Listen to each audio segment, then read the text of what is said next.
왔어?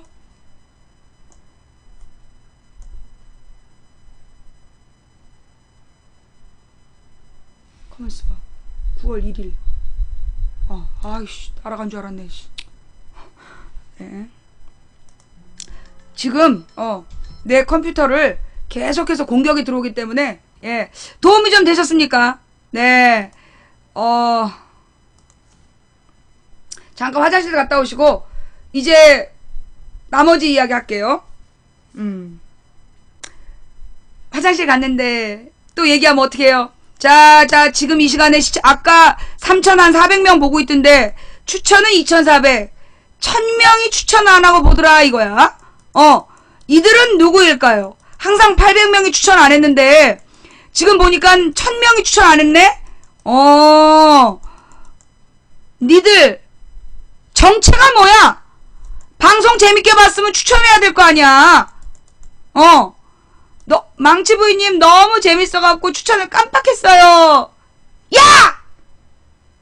망치부이님 저 여친이랑 방송 보고 있어요. 추천 한 개만 하고. 망치부이님 여기 우리 단체로 봐요. 추천 한 개만 하시고요. 예? 추천하는 그 시청자가 참다운 시청자. 추천은 공짜. 후원해주신 모든 분들께 한 분 한 분 감사드립니다. 그리고 추천해주신 2,930분께도 감사드리면서 아직까지 추천 안 한 3,400명 니들의 정체가 뭐야? 니들 나중에 인생의 가장 중요한 순간 니 다리에서 줄줄 흘러내리는 녹색 설사를 바라보며 그때 망치 부인이 추천하라고 얘기하기 전에 일찌감치 추천할걸 이라고 후회해도 소용없을 것이야. 다음 이야기는 오늘 제보가 들어왔어요. 제보가 두 가지가 들어왔는데 첫 번째는 뭐냐 하면 이제 각 구마다 지방자치단체에서 미용실을 운영하는 업주들 불러다가 교육을 해. 미용사들을 데려다가 이제 교육을 하는 거야. 매달 한 번인가? 매달 한 번씩인가 의무적으로 위생교육이라는 걸 실시해요. 그래서 무슨 시행령이 바뀌거나 뭐 이런 어떤 게 불법이 됐다 이런 거를 알려주는 그런 교육을 한대. 그런데 그 교육을 하는 어떤 구에서 오늘 난리가 난 거야. 이 40분 동안 어떤 남자가 나타나갖고 김정은 영상 보여주면서 방공교육을 시킨 거야.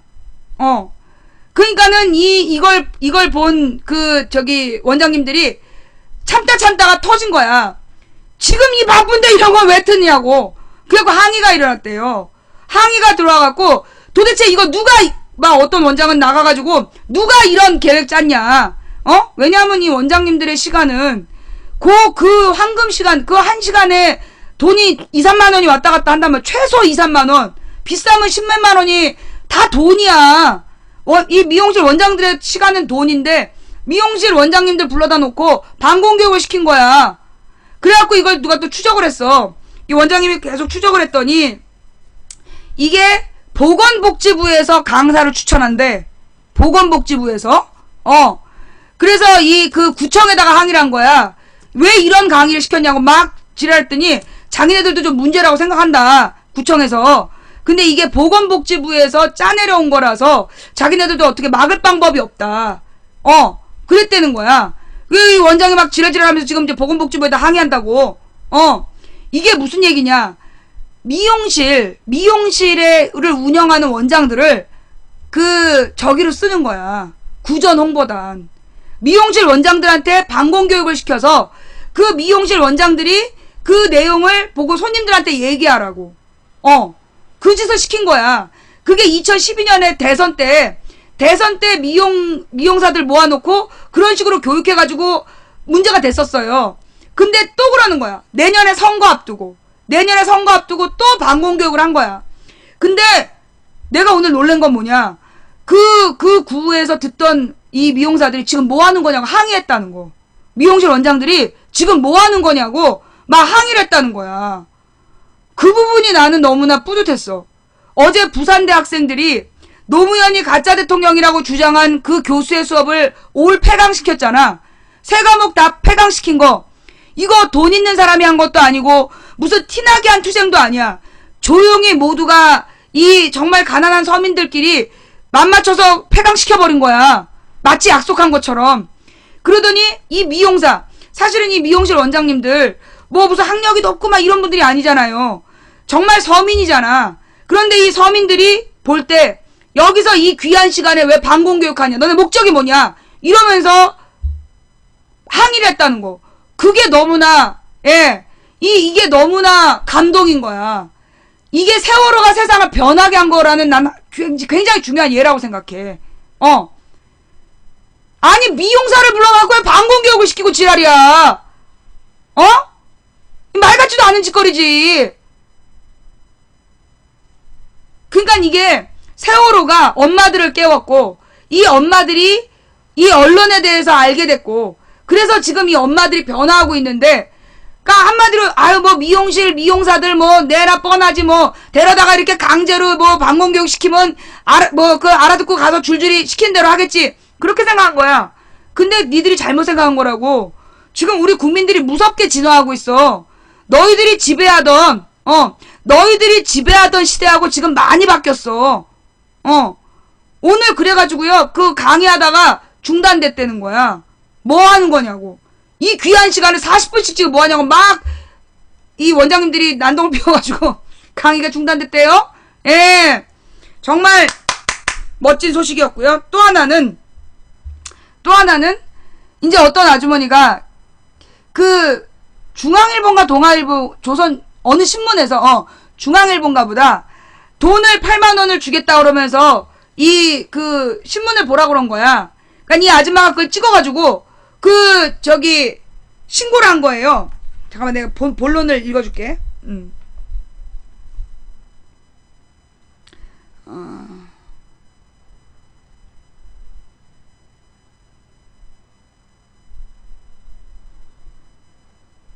가만히 있어보자.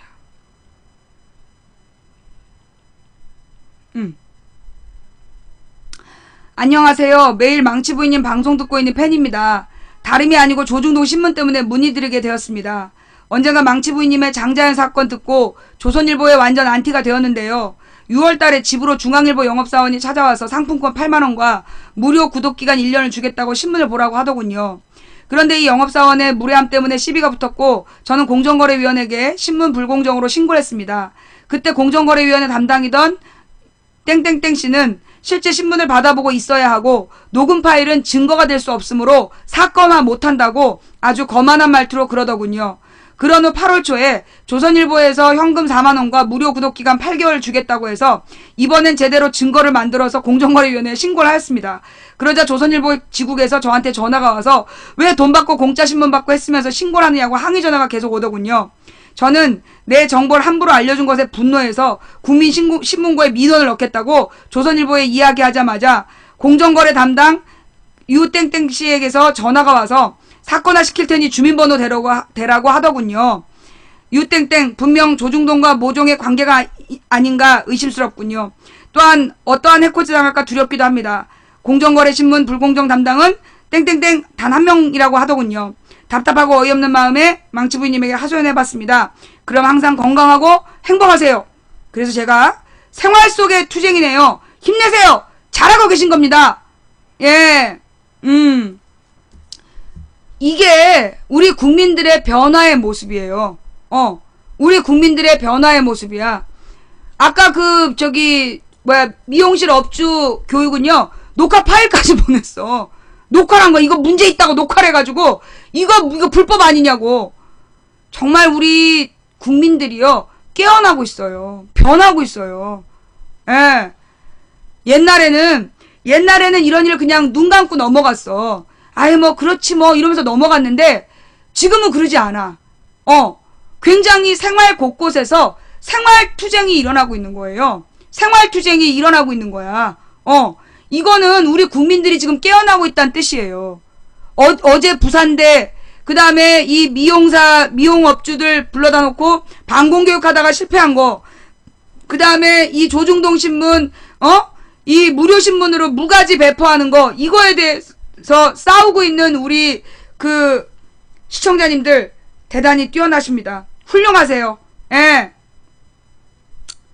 그래서 여러분들이 예, 이게 사실은 그래요. 대한민국의 주인은 누구냐? 예, 대한민국의 주인은 누구다? 국민이에요. 예, 우리 국민들이, 그리고, 어저께 내가 기부 얘기했잖아. 어제도 무슨, 통일먼재단에서, 통일나눔재단인가? 거기로 강제 기부하라고 어떤 교장이 기부금 신청서 강제로 배포하고, 기부 못하겠다면, 사유를 내라 이랬다 그랬잖아요. 내가 시청자한테 뭐라 그랬냐면, 그냥 가정 형편상 기부 못하겠다라고 보내시라고, 여기 이 단체를 신뢰할 수가 없을 것 같다 그랬더니, 어머, 그 시청자가 어떻게 했냐? 학교에 전화 걸어갖고 따지셨대. 절대로 기부 못한다고, 어디서 기부를 강요하냐고, 막 따지셨다는 후기가 왔어요. 나는 혹시 애한테 불이익이 갈까봐 좋게 해결하시라 그랬더니, 학교에서 전화하고 따지신 거야. 뭐 하는 거냐고. 강제 기부를 왜 요구하냐고. 그러니까 국민들이 변하는 거예요. 우리 국민들이 일상생활 속에서 작은 불의도 용납하지 진짜, 막 소름이 끼치고 있어.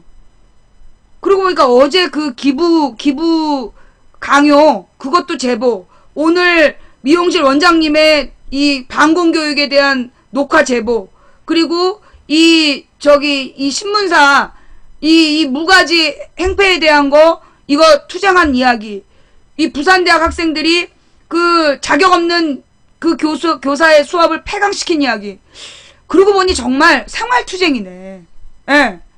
우리 삶의 곳곳에서 정말 이 국민들이 깨어있다라는 걸 표현하고 있는 거야. 여러분, 정말 대단하십니다. 어머, 진짜 그러고 보니까 진짜 변했다.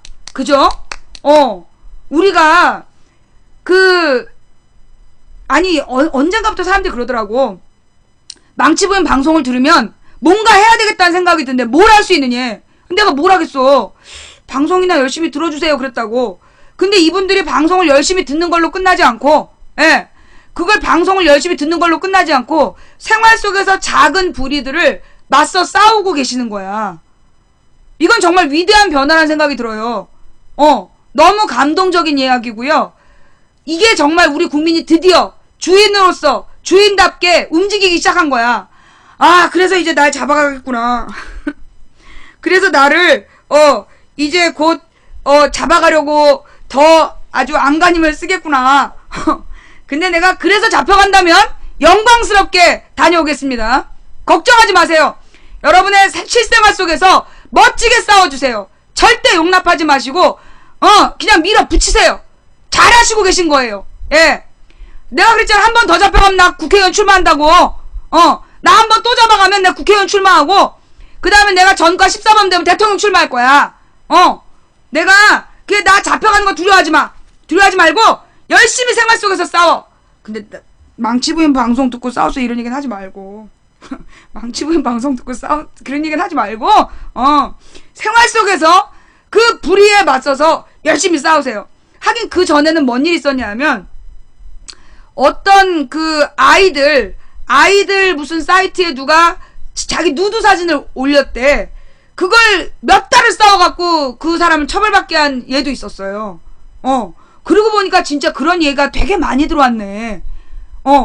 이런 제보들은요, 예, 이런 제보들은 정말 훌륭한, 우리 정말 국민의 승리, 국민 승리를 표현하는 거예요. 예, 이렇게 해서 여러분들이 일상생활 속에서, 이 싸우고, 성취하신 부분들 제보로 증거랑 같이 보내주시면 제가 공개적으로 말씀드릴게요. 그래서 우리 승리하는 국민이 됩시다. 이제까지 야당 정치인들 바라보면서 정말 저것들 그러면서 포기했잖아. 그게 아니라 이제 국민이 직접 행동하는 거야. 국민이 직접 내 삶 속에서 잘못된 것들을 바로잡는 국민의 직접 행동, 국민의 승리의 시대가 지금 시작되고 있는 거예요. 여러분 자랑스럽습니다. 잘해봅시다. 끝까지 합시다. 포기하지 맙시다. 우리가요, 위축되면 위축될수록 쟤네들은 더 지랄을 해요. 쟤네들은 국민의 공포로 억누르는 게 가장 쉬운 방법이야. 그러니 우리가 두려워하지 않고 계속 싸우는 거. 이 암살이라는 영화에 그런 장면이 나오잖아요. 전지현의 대사죠. 그래도 누군가 계속 싸우고 있다는 걸 보여줘야지. 소름 끼쳐. 여러분 화이팅! 국민투쟁 화이팅! 잘들 하고 계십니다. 우리의 생활 속에서 불이익, 작은 불이익들을, 그러니까 불의들을, 작은 불의함을, 의롭지 못함을 우리가 깨나가는 우리 국민이 됩시다. 힘내십시다. 아자. 괜찮아. 두렵지 않아. 자, 여기에 또 하나 반가운 소식이 들어와 있어요. 뭐냐 하면, 교동도 주민들, 강화도 교동도 주민들이 대북 확성기 옮기라고 탄원을 넣고 있답니다. 대북 확성기 옮기라고, 지금 탄원을 넣고 있다. 요 뉴스 같이 한번 찾아보도록 하겠습니다. 네.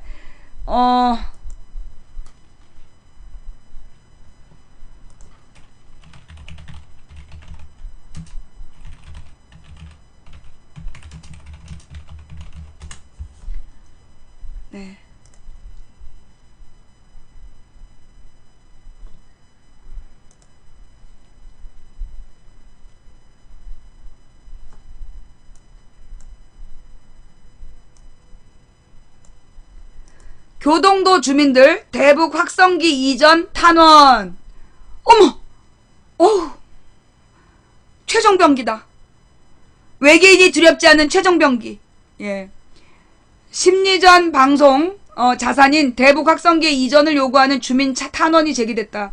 이 같은 탄원은 대북 확성기가 설치된 전방 11개 지역 가운데 이곳에서 처음으로 나왔다. 2일 군 당국에 따르면 인천시 강화군 교동도 주민 100여 명이 지난달 31일 대북 확성기를 다른 곳으로 옮겨달라는 취지의 탄원서를 국방부에 제출했다. 교동도는 서해 북방 한계선 인접지역으로 북한 땅에서 2km가량 떨어져 있다. 이번 탄원은 북한군의 조준사격 위협 등에 대한 주민들 불안감이 반영된 것으로 파악됐다.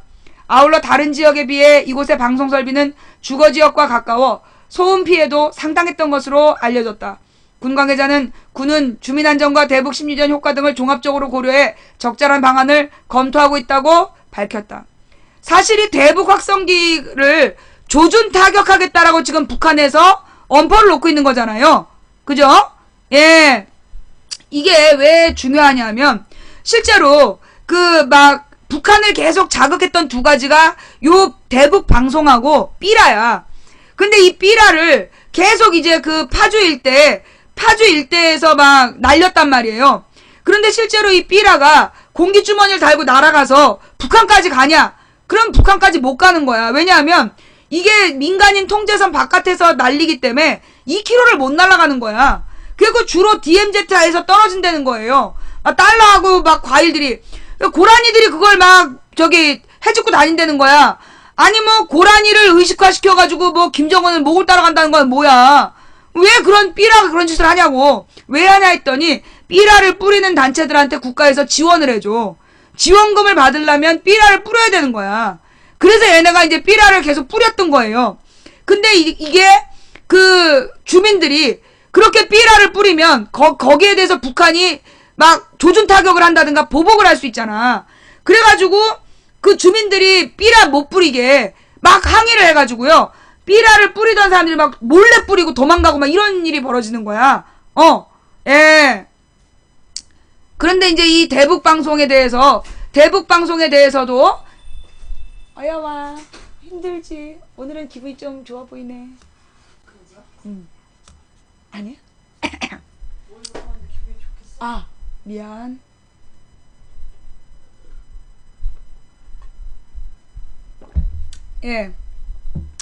지금 우리 콩사탕님이 모의고사를 보시고 매우 심기가 불편해서 들어오셨기 때문에 방송 빨리 끝내야 돼. 좌우지간. 그래서 근데 문제는 뭐냐면 지금 북한하고 남한이 남북 고위급 회담을 해서 사이가 좋아졌냐? 지금 좋아지다 말았잖아. 지금 김정은 참수 계획이 수립됐다 이런 얘기를 공표해버리는 바람에 지금 남북 고위급 회담이 지금 분위기가 갑자기 급냉하고 있어. 그런데다가 오늘 아침 뉴스죠. 오늘 아침에 무슨 얘기가 나왔냐면 미국이 한반도는 언제든 전쟁이 일어날 수 있다. 미 국무성에서 그런 얘기가 나왔어. 그 다음에 또 하나가 뭐냐면 어, 10월 달쯤에 남북의 무력 충돌이 또 예상된다. 지금 이게 무슨 얘기냐면, 지금 이거 한 10월 달쯤 돼가지고 또 한 번 무력 충돌 쇼를 할 가능성이 있다는 얘기야. 무력 충돌 쇼를 지금 또 누군가가 기획 중이란 얘기야. 그러면 제일 위험한 게 어디야? 대북방송 스피커 달려있는 동네가 제일 위험한 거 아니야. 그러니까 이제 이 교동도 주민들이 제일 먼저 탄원을 했고, 이게 이제 연장될 가능성이 있다는데, 뭐 그렇게 안보 외치면 너네 집에다 다뤄. 청와대에서 대북방송해. 뭐 입으로는 안보 그러면서 너네 집에다가 스피커 달아라? 그 북한이 조준 타격한다는데? 그 지역 주민들은 무슨 죄냐고. 누구를 위한 전쟁쇼야?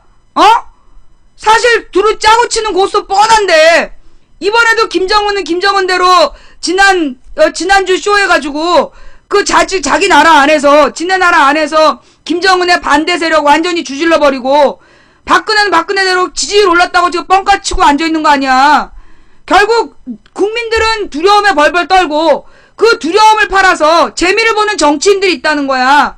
이런 누구를 위한 전쟁쇼냐? 우리는 반대한다. 지금 이관왕인가?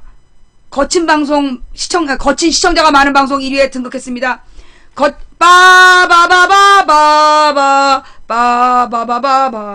거친 채팅을 해주신 시청자 여러분께 진심으로 감사드립니다. 앞으로도 쭉 거칠어 주시기를 부탁드리면서 계속해서 다음 이야기로 넘어가겠습니다. 삼관왕이에요? 아이씨,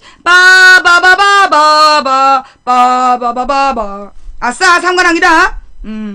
그래서, 자, 지금 이제 우리 국민들이 이 전쟁쇼, 저 박정희 전두환 시대의 전쟁쇼로 국민들 등쳐먹던 그런 방식을 그냥 참고 있지만 않겠다라는 것을 보여준 한 예가 아닌가라는 생각이 들어서 우리 국민들 오늘 멋진 것 같아요. 다음 이야기로 넘어갈게요. 자, 이런 얘기가 또 나왔어. 그러니까 참 세상이 변한 거야. 자,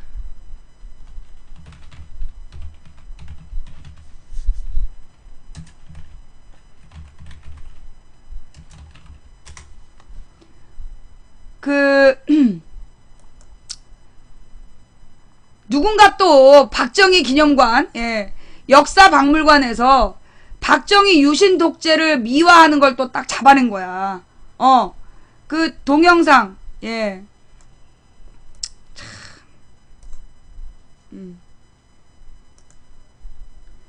우리 국민이 진짜 이제 많이 변했어요.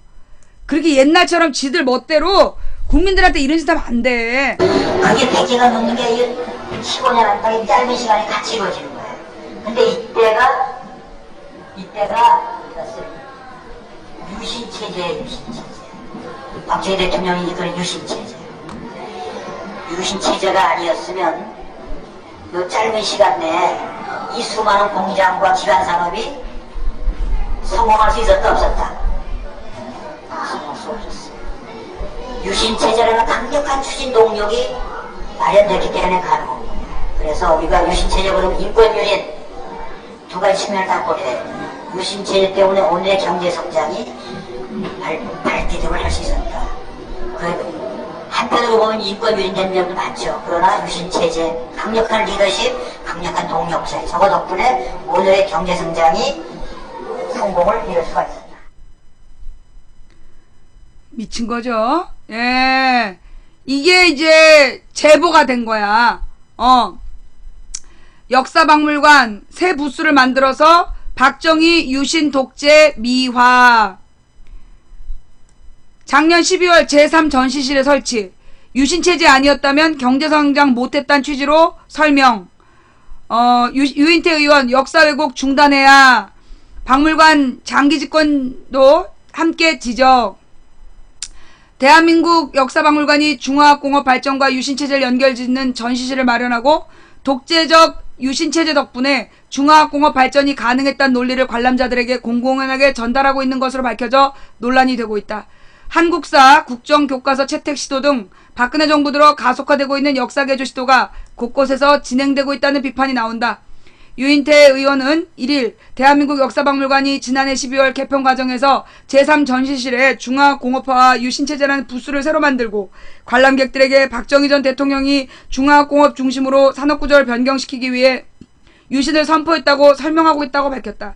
유 의원은 박 전 대통령의 장기 집권 토대를 마련하기 위해 선포한 유신체제를 중화공업 정책을 전면적으로 추진하기 위한 방편이었던 것처럼 합리화하는 것이라며 우리 사회 곳곳에서 유신을 미화하고 역사를 왜곡하는 시도는 중단돼야 한다고 덧붙였다. 실제로 지난 29일에 현장 학습을 나온 초등학생 15명에게 유신체제가 아니었다면 오늘날의 경제성장도 이루어질 수 없었다는 취지의 설명이 이루어졌다고 유인태 의원실은 전했다. 당시 현장에 있던 도슨트는, 즉 해설사, 박정희 대통령이 이끄는 유신체제가 아니었다면 이 짧은 시간 안에 수많은 중화공장과 기간산업이 성공할 수 없었다며 유신체제가 인권 유린한 측면도 있지만 한편으로는 강력한 리더십 덕분에 오늘의 경제성공을 이룰 수 있었던 것이라고 학생들에게 설명했다. 1960년부터 87년 대한민국의 성장과 발전을 다룬 제3전시실에 마련된 이 부스 내는 10월 유신 100억 불 수출 1000불 소득 등의 구호가 담긴 10월 유신 홍보 포스터와 박 전 대통령의 76년 1월 12일 중화공업화 선언을 다룬 신문자료 등이 전시돼 있으며 올해 1월부터 지금까지 현장 학습을 나온 초등학생 13,332명이 다녀갔다. 이런 초등학생들한테 이런 개소리를 짓거렸다는 얘기죠. 이 전시를 기획한 그 학예연구사는 이날 한겨레와 통화에서 경제개발 부분을 다룬 제3전시실이 지나치게 역사성 없이 묘사됐다는 지적이 있어 경제발전상과 더불어 사회상을 고루 다루려고 하다 보니 유신체제를 언급하지 않을 수 없었다며 1인 장기 집권을 위해 국민의 기본권과 대의민주주의 제도를 훼손했다는 부분도 함께 지적했고, 뻥까지 마시라고. 언제 그걸 지적했어? 방금 우리가 다 같이 봤는데 언제 지적했냐고. 5.18 광주 민주화운동과 87년 민주화운동 등 다양한 사회상도 고루 담으려고 노력한 만큼 유신체제 미화라는 진역은 지나치다고 말했다. 그는 도슨트의 설명과 관련 개인의 관점이 일정 정도 반영될 수밖에 없는 부분이 있다며 박물관의 공식 입장과는 다르다고 말했다. 다르면 잘러! 잘러! 어디서 이런 거짓말하고 자빠져가지고. 그러나 한겨레가 입수한 대한민국 역사박물관의 2015년 7월 개정판 전시해설 원고 17쪽에는 1960년대 후반부부터 기존의 경공업 중심 정책이 경제성장의 한계를 보이면서 중화공업 중심으로 산업구조를 변경시킬 필요성이 높아졌다. 이에 박정희 대통령은 72년 10월 유신을 선포하고 장기 집권을 위한 유신헌법을 제정한 직후 중화공업 정책을 전면적으로 추진하였습니다. 라고 되어 있다. 역사박물관이 공식적으로 마련한 전시시설에도 중화공업 중심의 산업구조 변경을 위해 유신체제를 선포한 것처럼 묘사가 되어 있는 것이다. 문 닫아야죠, 이런 거. 문 닫게 해야죠. 예. 대한민국 역사박물관이 2008년 이명박 대통령이 광복절 경축사에서 현대사 박물관을 세우겠다며 공표하면서 건립이 추진됐다. 건국과 경제성장의 중점을 둬 12년 말 개관 당시부터 산업화 박물관, 박정희 기념관이라는 비판이 제기된 바 있다. 현재 국민통합 시민운동 상임위원이기도 한 김황식 전 이화여대 교수가 관장을 맡고 있다. 이런 건 문 닫게 해야죠. 그죠? 예. 어디서 박정희 대통령 만세, 박근혜야. 그래, 너는 니네 아버지 만세를 부르고 싶겠지. 너는 니네 아버지 만세를 부르고 싶겠지만 우리가 볼 때는 좌좀 추천합시다. 벌레들을 처단하자 이기야. 좌좀을 추천해? 이런 나쁜 놈을 봤나? 예. 아주 못돼 처먹은 것들이죠. 예. 아주 그냥 딸 보기엔 아버지가 만세일지 몰라도 일반 국민들이 볼 때는 그건 뭐예요? 독재자예요. 자, 여러분. 이런 예를 하나 들어줄게. 어떤 아버지가 사업을 잘해가지고 갑자기 가난했던 집이 부자가 됐어. 근데 이 아버지가 자기 아버지의 어떤 사업 방식이 문제가 있다고 비판한 막내 아들을 때려 죽였어. 자, 그럼 이 아버지는 기업을 집안을 일으킨 훌륭한 사업가냐, 살인자냐? 그건 살인자야. 아무리 집이 부자가 됐다고 할지라도 자기를 비판하는 젊은이들을 때려 죽이고, 고문해서 죽이고, 강제로 사형시켜서 죽이고, 이건 살인자야. 그리고 전 세계에서 독재자라고 인정하고 있어. 그래도 경제를 살린 건 맞지 않느냐? 독일의 히틀러가 박정희보다 100배는 더 독일을 발전시켰어. 지금 독일이 전 세계의 네 번째 부자야. 그런데 독일이 그 네 번째 부자일 수 있었던 이유가 뭐냐 하면 히틀러 때문이야. 히틀러가 1920년대에 등장해서 40년대까지 한 20년 동안 권력을 잡고 그때 유태인들의 재산을 전부 다 몰수해갖고 그 돈으로 독일 산업화의 기반을 만든 거예요. 그래서 독일이 그래서 세계대전을 일으킬 만한 군비를 쌓고, 군비를 다 확보하고, 그리고 2차 대전을 일으킬 수 있었던 거야. 그래서 독일의 경제 밑바탕은 히틀러 덕분이에요. 그럼 독일에서는 히틀러를 독일 경제성장의 아버지라고 불러? 독일에서는 해마다 히틀러는 독재자요. 해마다 히틀러는 살인자였다라고 인정하는 행사를 해. 그리고 해마다 무슨 도지사나 주지사나 무슨 시장이 새로 뽑힐 때마다 히틀러의 잘못을 세계에 반성하는 행사를 해. 그거야.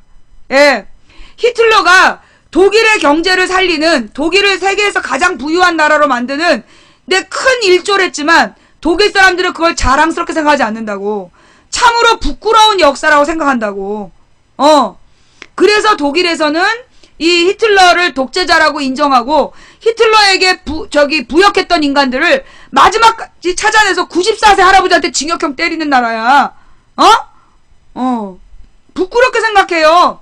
내가 독일 가봤잖아. 내가 유럽 한 바퀴 돌 때 독일에도 가봤어. 독일에 도시마다 저기가 있어. 유태인 학살에 대한 반성하는 건물들이 다 있어. 그래서 아이들에게 전부 다 와서 교육시키고 이런 짓 하면 안 된다는 걸 역사적으로 교육해. 우리도 박정희가 우리에게 한 짓, 그러면 그 독일에서는 히틀러가 경제를 발전시켰다는 교육할까요? 안 해요. 그런 얘기 전혀 안 하고 히틀러는 학살자였다는 얘기만 해. 그게 윤리라는 거야. 아무리 돈을 많이 벌어온 아버지라고 자식을 때려 죽이면 그 새끼 살인자지.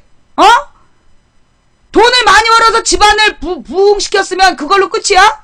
살인자는 살인자로 처벌 받아야지. 독일에서요, 히틀러 미화하거나 히틀러의 나치당을 추앙하는 마크를 보이거나 그런 짓 하면 체포돼요. 그때 누구였지? 어떤 사람이 하이 히틀러 이러면서 히틀러 흉내를 낸 거야. 그러면서 야유를 퍼부었는데 경찰이 잡아갔잖아. 바로 체포돼. 지금도 독일에서 공식 행사장에서 장난으로라도 하이 히틀러 하면 바로 잡혀가요. 그게 독일이야. 며칠 전 뉴스 있었잖아. 지금 우리나라처럼 박정희를 신격화하는 거 독일이면 상상도 못할 일이야. 그래서 유럽에서 박근혜가 대통령 됐을 때, 박근혜가 대통령 됐을 때 어떻게 독재자의 딸이 대통령이 되냐고. 그러면서 우리를 비웃었다는 거 아니야. 부끄러운 거죠. 사실 그런데 그때 박근혜가 자기 아버지 때문에 고통당한 사람들한테 사과하겠다 그랬잖아. 사과한다고. 자기 아버지 시대에 고통당하신 분들에게 정말 사죄한다 그런 얘기도 했어. 그리고 노동자의 권리를 보장하겠다 그런 얘기도 하고 대통령이 되려고 온갖 거짓말을 다 헤쳐먹은 거고 그걸 또 믿고 찍어준 거지. 아휴 정말. 그 얘기까지 했고요. 중학생이 교실을 가스 폭파. 이 아이가 다니던 중학교에서 전학을 갔대. 근데 강제 전학이 아니라 이사를 갔다는 거야. 이사를 가서 전학을 갔는데 이사를 가서 전학 간 학교에서 적응을 못했대요. 그래가지고 3년인가 지난 다음에 찾아와가지고 교실에다 불을 놨어. 그러면서 이 애가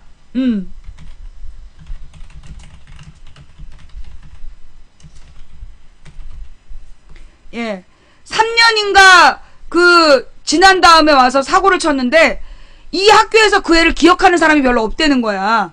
근데 이 애가 자기가 불을 내서 그 학교가 막 폭파되고 아수라장이 되는 걸 또 인터넷으로 방송을 했다고?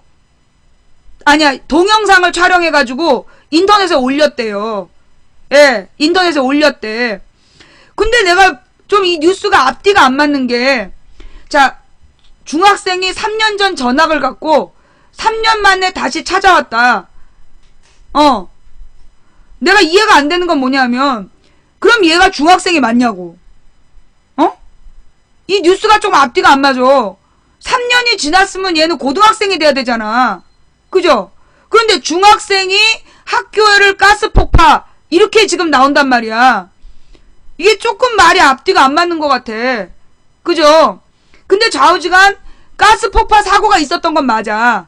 가스폭파 사고가 있었던 건 맞는데, 그 중학생이 가스폭발 시켰다라고 굉장히 자극적으로 이야기를 하고 있는데, 우리가 여기서, 그러면서 이제 그 애가 개인적으로 사회관계를 잘 못 풀었다. 인간관계가 나쁘고, 그래서 이제 앙심을 품은 것 같다. 뭐 이런 식으로 지금 나오고 있는데, 만약에 이 애가 혼자 단독으로 그런 일을 했다면, 이거 그 애 개인의 범죄가 아니다. 예. 이거는, 예. 그 학생 개인의 범죄가 아니다. 무슨 얘기냐.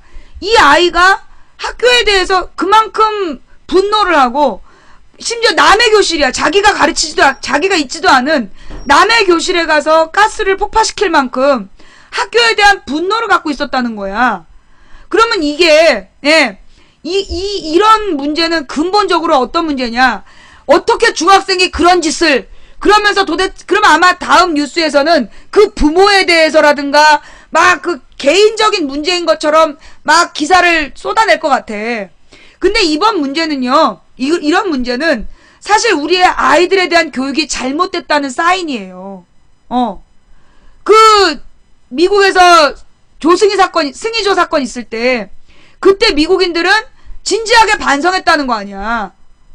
뻑하면 승희조가 이게 총기 난사하는 걸 보고 따라했다 이런 얘기들 하는데, 실제로 미국은 그 문제를 굉장히 진지하게 반성하고, 한인이라고 부르지 않고 미국인이라고 부르고, 아시아계 미국인이라고 인정하는, 그러면서 사회적인 자성의 분위기가 있었다는 거예요. 예. 이게 무슨 얘기냐 하면, 지금 우리 사회가, 나는 이런 막가파식 범죄가 늘어날 거라고 봐. 왜 이런 범죄가 늘어나느냐 하면, 이게 이 나라에서 살아봤자 희망이 없다. 솔직히 그렇잖아요. 고등학교를 잘 들어가지 않으면 대학을 좋은 데를 못 가. 좋은 대학을 못 가면 취직이 잘 안 돼. 그러니까 인생은 중학교에서 끝나는 거야. 중2병이 그래서 생겼다는 거예요. 나는 도대체 중2가 왜 그렇게 문제냐. 그게 이해가 안 됐어. 알고 보니까 애들이 중2에 스트레스를 너무 받아서 그렇다는 거야. 왜냐하면 중3 때 고등학교를 잘 가지 못하면 네 인생 망친다. 그걸 초등학교 4학년 때부터 듣는다는 거야. 초등학교 4학년 때부터 학원 선생님들이 너네 고등학교를 못 가면 네 인생 조진다. 그러면서 계속 애들한테 5년 동안 협박을 하는 거야. 그러니까 중학교 2학년이 되면 내년이 중3인데 내년에 자기가 고등학교 못 가면 인생 망친다라는 두려움이 막 증폭이 돼가지고 그렇게 애들을 망나니로 만들어버리는 거야. 이건 지극한 공포가 주는, 자기가 노력해도 안 될 것 같다라는 절망감이 주는 일종의 우울증이에요. 이 중학생들이 이렇게 중2병이라는 건 결국 우울증이야. 이 사회 속에서 자기가 성공한 어른이 될 것 같지 않다라는 절망감에서 오는 분노. 그게 소위 중2의 반항을 만들고 있는 거야. 그래서 이건 정말 잘못된 사회 분위기라고. 물론 이 이야기가 계속 더 진실이 밝혀져야 알겠지만, 나는 근본적으로 중학생이 가스폭발 시켰다면 이건 이 아이를 잘못 키워낸 사회의 책임이다. 이걸 부모의 책임으로 몰면 안 돼요. 이런 얘기에서 문제야. 그 부모가 한쪽이 이렇게 없어서 그걸 뭐라 그러더라? 편부모. 부모가 편부모이고 또 편부모의 교육 수준이 낮고 그래서 애가 문제아가 된다. 이 말은 맞는 말일까요? 잘못된 말일까요? 이건 잘못된 말이에요. 아이의 가정 환경이 나빠서 애가 잘못된다면 학교 왜 다니냐고. 애가 가정 환경이 나빠서 애가 문제아가 된다면 학교를 왜 다니냐고. 왜 의무교육이 있어? 왜 국민이 세금을 내서 의무교육을 운영하냐고. 왜 학교를 짓고 세금으로. 그건 무슨 얘기냐? 모든 아이들에게 기본적인 교육을 학교가 전담한다는 거야. 학교는 교육을 전담하는 기관이야. 그런데 이 학교가 아이들에게 올바른 인격을 교육하고 있지 못한 거야. 이건 학교의 책임이야. 그러면 단일 학교의 책임일까? 그게 아니라 이 사회가 이 학교를 무조건적인 무한 경쟁의 전쟁터로 만들고 시끄러, 조용해, 무조건 너는 우리들이 요구하는 스펙을 갖춰야 돼 라고 애들을 협박하면서 그래서 이 아이들을 집단 정신병에 걸리게 하고 있는 거야. 이거는 결국 사회의 문제다. 요 내용은요 내일 좀 더 자세히 내일 좀 더 자세히 다루기로 하고,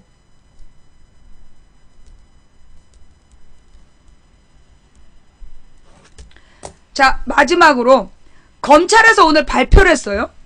검찰에서 오늘 발표를 했는데 뭘 발표했냐면 박원순 아들이 병역 비리가 있다라는 시민단체의 고발이 있어서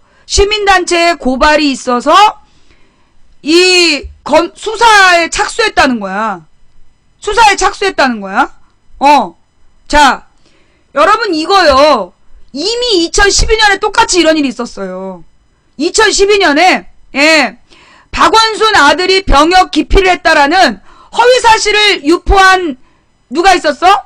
국회의원이 있었어. 국회의원이 박원순 아들이 병역을 기피했다라고 여러 차례 공개적으로 주장을 했잖아요. 어떻게 됐을까요, 그 사람? 나중에 허위 사실인 거 밝혀져서 국회의원직 사퇴했어. 이미 이거는 뉴스에 다 나왔던 얘기야. 그러면 그 당시에 어떤 식으로 밝혀졌냐 하면 이 박원순 아들이 병역을 기피했는데 왜 기사가 없느냐. 박원순 아들이 병역을 기피하지 않았어. 병역을 피했어. 그런데 기피했다라고 표현을 해. 그러면서 공익근무를 한 거는 병역이 아니라는 거야. 그럼 이제까지 재벌 자식들 병역 특례업체하고 공익으로 다 뺀 거는, 공익으로 빼놓고 대학원 다닌 거는 그것들은 왜 아무 소리 안 해? 왜 공익근무가 병역이 아니야? 미친놈들인 거죠. 병무청에서 관리하는 거야, 공익도. 그러면 근데 이제 문제가 왜 그때 2012년에 됐냐면 박주신이 공익근무를 했는데 이 박주신의 그 MRI가 공개가 됐어. 병무청에 제출한 MRI가 공개가 됐는데 그걸 본 지금 한나라당 새누리당 국회의원 한 어떤 여자가 만약에 박주신이 이런 상태라면 서 있지도 못한다. 이거는 그래서 박주신의 MRI가 아니다 라고 얘기를 했어. 아닐 거라고 본다. 그래갖고 그 MRI가 가짜라는 설을 주장한 거야. 그 국회의원이. 그지? 근데 그래서 어떻게 했느냐. 그 박주신의 MRI를 세브란스 병원에 가서 기자들 수십 명이 보는 앞에서 찍었어. 그리고 찍고 그 사진에 두 개를 딱 비교해서 동일 사진이라는 걸 증명을 해냈어요. 그런데 이걸 증명을 해내서 결국 이게 허위사실이라는 게 밝혀진 거야. 그래서 국회의원이 사퇴까지 한 사건인데 도대체 이 단체가 누구냐고. 박원순 아들이 병역을 기피했다고 주장한 이거 명백한 허위사실이에요. 명백한 허위사실이고 이건 개인에 대한 명예훼손이야. 허위사실로 명예를 훼손한 사건이거든. 그래서 우리가 어떻게 해야 되냐면 그렇게 주장하는 애들의 자료를 다 캡처를 해. 캡처를 하면 박주신이 그 내용을 신고할 수 있어요. 박주신은 개인이고 자기가 병역을 기피하지 않았는데 병역을 기피했다라고 쓰고 다니는 애들에 대해서는 나처럼 일일이 고소할 수 있어. 내가 변호사 소개해줄 수도 있고. 그러면 이제까지 박원순의 아들이 병역을 기피했다고 쓴 애들을 전부 다 캡처를 해가지고 일단 저한테 텔레그램으로 보내주세요. 그러면 제가 제 친구를 통해서 서울시로 보낼게요. 내 친구가 서울시에 있어. 내가 그래서 그 과정을 잘 알아. 나한테 텔레그램으로 그 캡처를 해서 다 보내시면 그 내용들을 제가 제 친구한테 싹 모아갖고 보내줄게요. 그러면 박주신이 자기 개인에 대한 허위사실로 명예를 훼손당했다라고 일일이 고소할 수 있어. 그러면 너희들 잠깐만. 이 부분에 대해서요. 너네들 법적으로 책임져야 돼. 니네들 법적으로 책임져야 되니까 너희들 쓴 거에 대해서 책임져. 이 어디서 지금 허위사실을 주장하는 거야. 얘네들이 일부러 감시봐. 언제 기사지? 오늘 거네? 박원순 시장 MBC 병역비리 보도 악의적 형사 고발하겠다. 임종석 서울시 정무부시장 브리핑 허위 진술을 그대로 보도 고의적인 왜곡. 이거 박원순 MBC 사장 이거 감옥 가야지. 언론에서 허위사실을 유포하면 이거 징역 8개월형이야. 나한테 허위사실 유포했다고 잡아갔잖아. 징역 8개월 때려서 법정 구속시켰잖아. 근데 나중에 허위사실이 아니라고 날 풀어줬는데 이건 명백한 허위사실이야.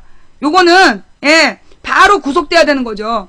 박원순 시장 아들 주신 씨의 병역비리 의혹을 다시 보도한 MBC 해당 기자와 간부진을 형사 고발하기로 박원순 시장이 고발하기로 했다. 임종석 서울시 정무부시장은 2일 오후 4시 기자 브리핑을 열고 MBC의 주신 씨 병역 기피 의혹 논란과 관련한 보도는 의도적인 허위 왜곡 보도라며 박원순 시장 명의로 해당 방송을 보도한 기자와 사회부장, 보도본부장, 사장 등에 대해 허위사실 적시에 따른 명예훼손 혐의로 형사 고발하기로 했다고 밝혔다. 요거는 언론사를 대상으로 고소하는 거고요. 우리는 박주신한테 지금 강용석도 자기의 불륜 관련한 그 기사에 악플 달았다고 200명을 고소했어. 이거는요, 개인에 대한 명예를 훼손한 부분에 대해서는, 잠깐만, 중계방이 또 있었네. 개인에 대한 명예훼손을 한 부분은 사실을 적시해서 명예훼손을 해도 처벌받아요. 사실을 적시해서 명예를 훼손해도 처벌을 받는데, 허위사실로 명예를 훼손하잖아. 그러면 벌금량이 훨씬 커져. 벌금량이 훨씬 커지고, 그 다음에 뭐가 커지냐면, 허위사실로 인한 명예훼손이라는 거를 이제 형사고소에서 밝혀내잖아요. 그러니까 유죄 판결을 받잖아. 그러면, 그 유죄 판결 난 사람한테 민사소송을 들어갔는데, 그 소송의 배상금이 훨씬 커져. 민사소송의 배상금이 훨씬 커져요. 그러니까 손해배상이 사실로 인한 명예훼손이냐? 그러면 그건 이제 벌금형의 기준에서 나와. 근데 허위사실로 명예를 훼손했다는 유죄 판결이 나오잖아. 그러면 거기에 대해서는 손해배상금이, 민사소송 배상금이 훨씬 더 커지는 거야. 내가 소송을 많이 해봐서 알아. 내가 박주신한테 고소하기 딱 좋게 편집해서 보낼 거야. 내가 박주신한테 고소하기 딱 좋게 편집해서 보낼 테니까 여러분들 텔레그램으로 일단 나한테 다 보내주세요. 캡처를 해. 게시판이나 무슨 밴드나 이런 데에서 허위사실 유포한 애들, 그거 전부 다 캡처해갖고 텔레그램으로 보내주세요. 그러면 이제 또 수백 명이 고소고발 당하는 거죠. 근데 너희들 잘 들어라. 내가 수백 명 고소고발하면서 알아낸 건데, 너네들 악플 달자고 맨 처음에 주동 뜬 애들은 처벌 안 받아. 걔네들은 신원 미상이야. 근데 너네들은 니네들 이름으로 한 거 아니야. 너희들은 다 처벌받아. IP 추적해서 다 들어와. 지금 우리 집에 지금 처벌받는 애 이만큼 쌓여있어. 내가 그 일베에서 800명, 그 다음에 아프리카에서 160명 고소했다니까. 그거 고소하면 무조건 유죄야. 박원순 아들이라고 그 표시를 하고 병역 기피했다. 그렇게 주장한 거기 때문에 그거는 무조건 처벌받는 거야. 너희들 한번 당해봐. 너네들 그러면 벌금형도 전과야. 그거 알지? 벌금형에 처해진 것도 전과자야. 감옥 간 사람만 전과자가 아니라 전과를 조회하면 벌금형도 나와. 그러니까 실제로 너희들이 벌금형에 처해졌다는 게 전과자로 남는 거야. 그럼 너희들 어디 무슨 취직할 때 안 돼.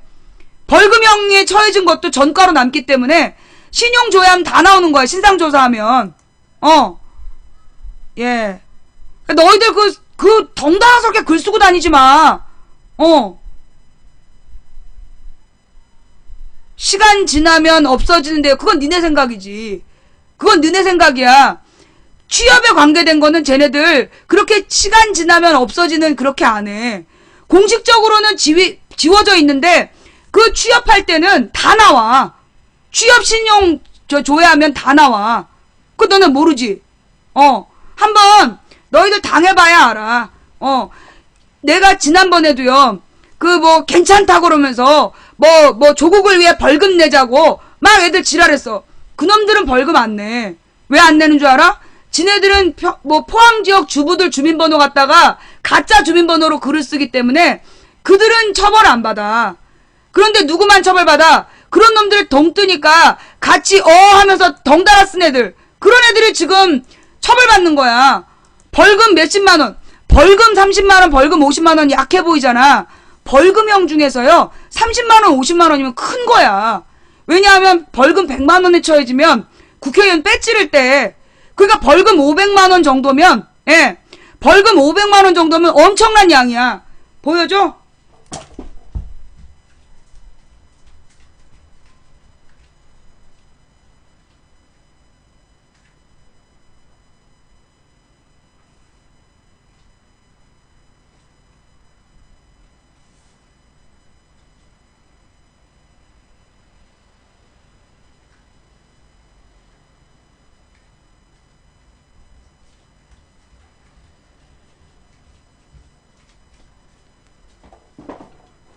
이거 말고 검찰 통지서 받은 거 또 이만큼 있어. 응? 여기 보이잖아. 나한테 사건 처리 경과서.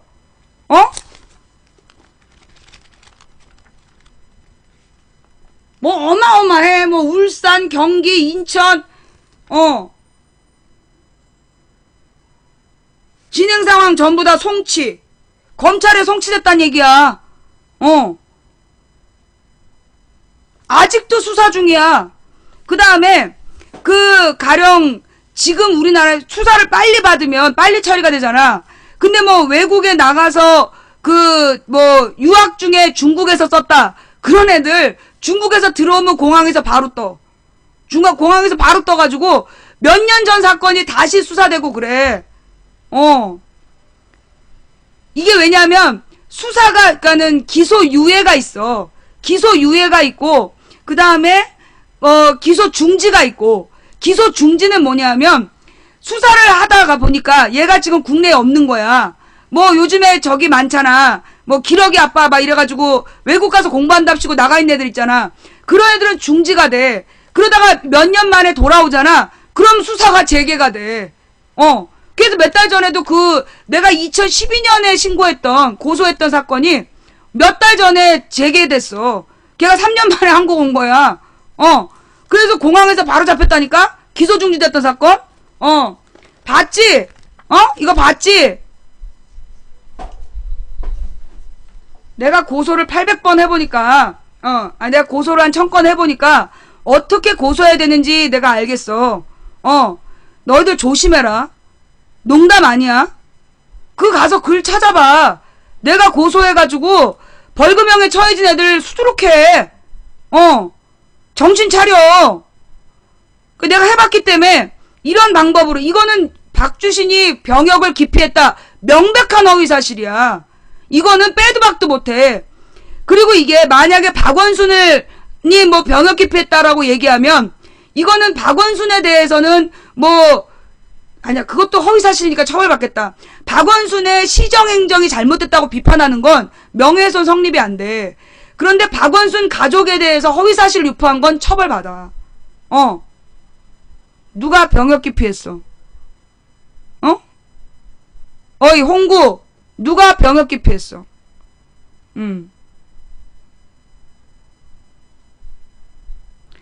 박주신이 석회화 현상이 다르다는 건 어떻게 생각하세요? 아니, 석회화 현상은 어디서 나온 말인데? 석회화 현상이 다르다는 건 어디서 나온 말이야? 근거 좀 보자. 박주신의 석회화 현상이 다르다. 방금 너 얘기한 거, 그거 어디서 나온 거야? 근거를 대봐. 누가 맨 처음에 주장했어? 양승호 박사란 사람이 주장했어? 양승호 박사란 사람이 박주신의 MRI가 박주신의 MRI가 그 병무청에 제출된 MRI와 다르다? 어? 그렇게 주장한 거야? 그 양승호 그 주장한 내용 어딨어? 그게 지금 이 뉴스에 나오나? 어디 나왔어? 그 사람 어떻게 되는지 한번 보자고. 야, 강용석의 국회의원 사퇴를 했어. MBC. 그 기사 한번 봅시다. MBC는 지난 1일 오후, 8시 35분에 박 시장의 아들 주신 씨의 병역 기피 의혹 논란에 대해 보도한 바 있다. 임 부시장은 공중파인 MBC가 보도할 때 병역 비리임을 의심할 만한 상당한 이유가 있어야 하지만 오히려 그것이 허위사실이란 점이 반복해서 검찰 법원에 의해 확인됐음에도 이 모든 사실을 무시하고 현재 관련 사실로 기소돼 재판받고 있는 피고인의 구체적 허위 진술을 그대로 지금 그 재판받고 있는 피고인의 허위 진술을 그대로 보도한 거야? 야, 지금 이미 고소당해서 지금 재판을 받고 있는 피고인의 주장을 그거를 보도한 거야? 야! 이미 법원 검찰에서 허위 사실이라고 얘기한 걸 진짜 이게 타진녀야 타진녀 같은 놈들이야. 이 모든 사실을 무시하고 현재 관련 사실로 기소돼서 재판받고 있는 피고인의 구체적인 허위 진술을 그대로 보도해 고의적 왜곡이라고 밝혔다. 주신씨 병역비리 논란 이미 2012년 2월 22일 세브란스 병원 공개 신검으로 동일인의 MRI 이미 입증돼 종결된 사항이란 입장이다. 실제로 이듬해 5월 검찰은 병역법 고발에 대해 혐의 없음 처분을 내렸다. 지난해 서울중앙지법은 지방선거를 앞두고 관련 사실에 대해 허위사실 유포 금지 가처분 결정을 내리기도 했다. 최근 7월에 당시 고발 당사자 한 명이 울산지법에서 유죄 판결을 받기도 했다. 고발한 놈이 지금 처벌받는다고! 임 부시장은 MBC는 모든 객관적 사실관계가 병역비리 의혹이 허위임을 뒷받침하고 허위사실 유포에 대해 일부 유죄 판결까지 난 상황에서 관련자의 허위사실을 그대로 반복했다고 고발 취지를 밝혔다. 이걸로 MBC 문 닫겠구만. 이걸로 이제 MBC 문 닫겠어. 그러니까 근데 이게 아주 의도적인 거죠. 내년 선거를 앞두고 의도적인 흠집내기야. 그래서 설악산 케이블카 얘기를 하면서 최문순 욕하고, 그러면서 박원순은 흠잡을 게 없으니까 이미 여러 차례 허위사실이란 게 법적으로 밝혀진 내용으로 시비 걸고, 그 다음에 문희상의 무슨 그 처남의 뭐 취업 청탁 그 얘기로 시비 걸고, 한명숙을 잡아넣고, 줬다는 사람도 받았다는 사람도 받은 적도 준 적도 없다는데 대법원이 갑자기 유죄 판결 내리고 이러는 거 아니야. 그래서 내년 선거를 앞두고요, 지금 야당에 대해서 의도적으로 말도 안 되는 허위사실을 유포하는 거야. 그러면 결국은 국민들이 지네들 멋대로 움직여줄 거라고 보는 것 같은데, 내가 볼 때는 나는 지금 변화가 느껴져요. 얘네들은 지금, 자, 그럼 우리 문희상 얘기도 해볼까? 사건의 핵심은 뭐냐면, 문희상이 그 대한항공 조양호한테 부탁을 해서 외국에 있는 어떤 회사에다가 문희상의 처남을 취업시켰다는 거야. 그런 그 혐의로 조양호를 어저께 검찰이 불러다가 수사를 한 거야. 근데 조양호가 자기는 그 회사랑 무관하다는 얘기를 몇 시간 동안 얘기를 했다는 거야. 더군다나 소위 문희상이 조양호에게 취업 청탁을 했던 때와, 그리고 외국 회사에 8년 동안 취업을 했다라는 그 회사하고는 관계가 없고, 그리고 사실 문희상이 이미 뭐 취업 청탁을 했던 게 문제가 된다 할지라도 이미 뭘 지났다. 그 취업 청탁이라는 행위를 했던 시점이 지난 거야. 공소시효도 지나 있는 거야. 근데 이거를 계속 물고 늘어지는 거예요. 자, 그렇다면 나는 문희상을 처벌하는 거에 대해서 반대 안 해. 나는 문희상 처벌하는 거 반대하네. 새누리당에 그런 애 없을까요? 여러분, 생각해봐. 윤우덕이라는 의원이 취업 청탁을 했다고 대대적으로 보도가 나왔어. 그지? 그런데 새누리당에서도 이미 여러 명이 그런 식으로 취업을 시켰다는 증거가 나왔어. 그런데 왜 여전히 윤우덕에 대한 처벌을 했냐 안 했냐 이것만 갖고 시비를 걸지? 자, 김무성은 어떡할 건데? 김무성 새누리당 대표잖아. 걔 딸 그 자격도 없는데 수원대 교수 들어갔어. 그때 규정 위반이라 그랬잖아. 그건 왜 처벌 안 해? 문희상을 그렇게 시비 걸 거면 김무성 딸 교수 문제도 언론이 똑같이 보도해야지. 윤우덕이 새정치연합의 윤우덕이 취업 청탁을 했다. 그 보도만 하면 안 되고 이미 그렇게 취업을 똑같이 시킨 새누리당 의원이 더 많았어. 3명인가 돼. 그건 왜 보도 안 해? 문희상 윤우덕만 보도하고 왜 새누리당의 다른 의원들은 보도 안 하냐고. 김무성 딸 교수 취업시켰잖아. 그거 취업 청탁이잖아. 언제 보도했어?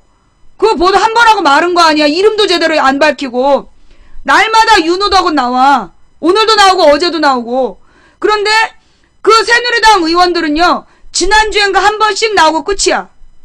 그죠? 이게 뭐냐. 결국은 뉴스를 의도적으로 야당에게 불리하게 보도하는 거야. 의도적으로 야당에게 불리한 보도를 일부러 하는 거예요. 그래서 국민들로 하여금 자기도 모르게 야당은 나쁜 거다라는 세뇌를 시키는 거야. 그러니까 어떤 식이냐면요. 예를 들어 새누리당 국회의원이 잘못했잖아. 그러면 새누리당이란 말을 절대 제목에 쓰지 않아. 그런데 새정치연합의 의원이 잘못하면 반드시 새정치연합이라고 써.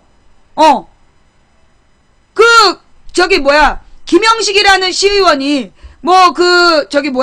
살인 교사를 했다고 지금 재판을 받고 있잖아. 이미 작년인가 탈당을 했어. 작년인가 재작년 탈당을 했는데 계속해서 전 새정치연합 시의원이라고 밝혀.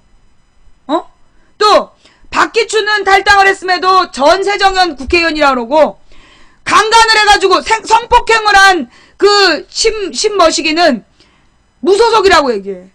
이 의도적으로 그러는 거예요. 의도적으로.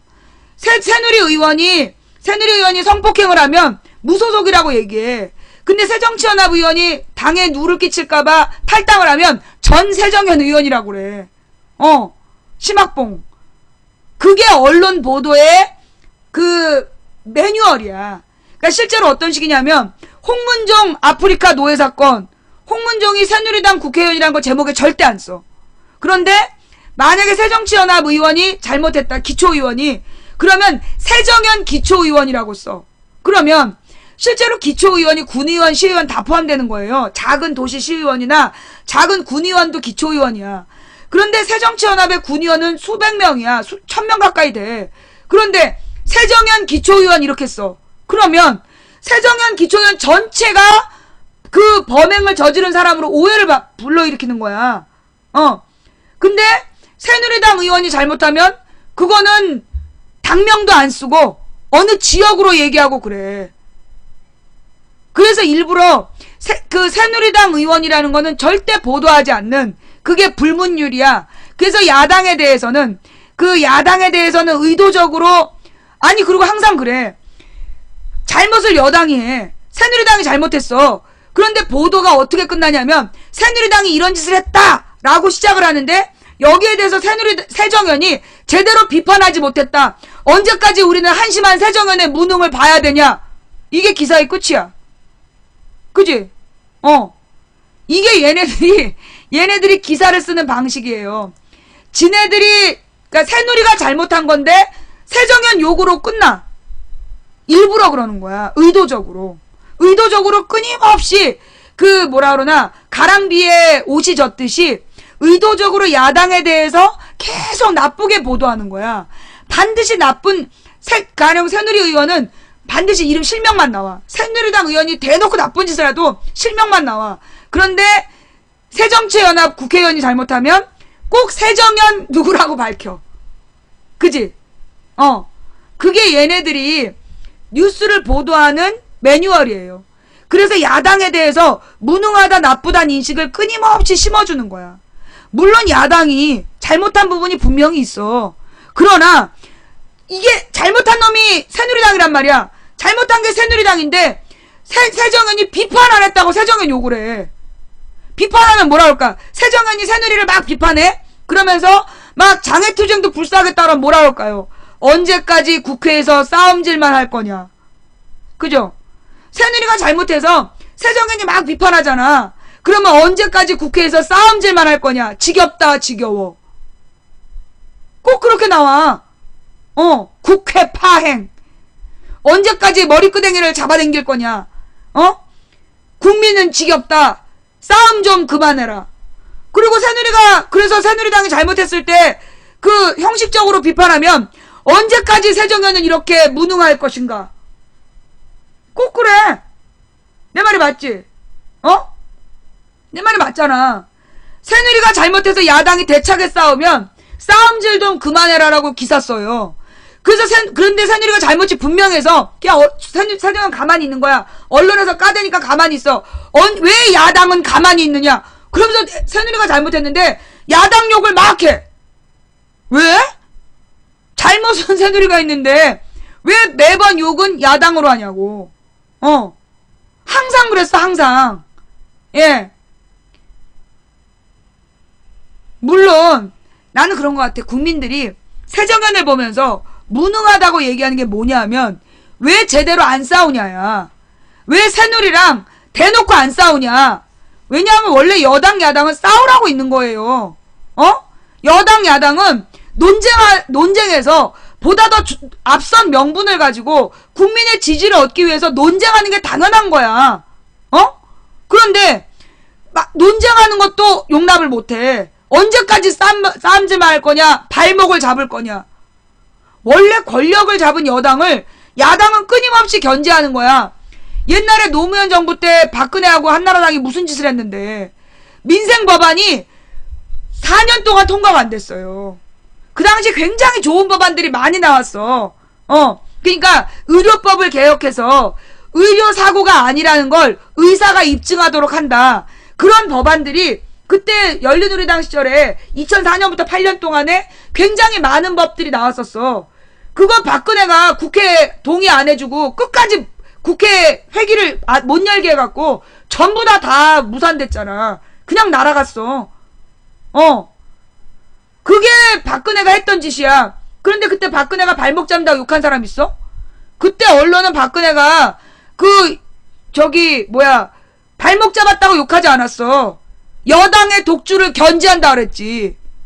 박근혜가 뻑하면 시비 걸고 아무것도 법안 통과 안 시켜주고 한나라당 국회의원들이랑 깽판 칠 때 여당의 독주를 견제한다 그랬지.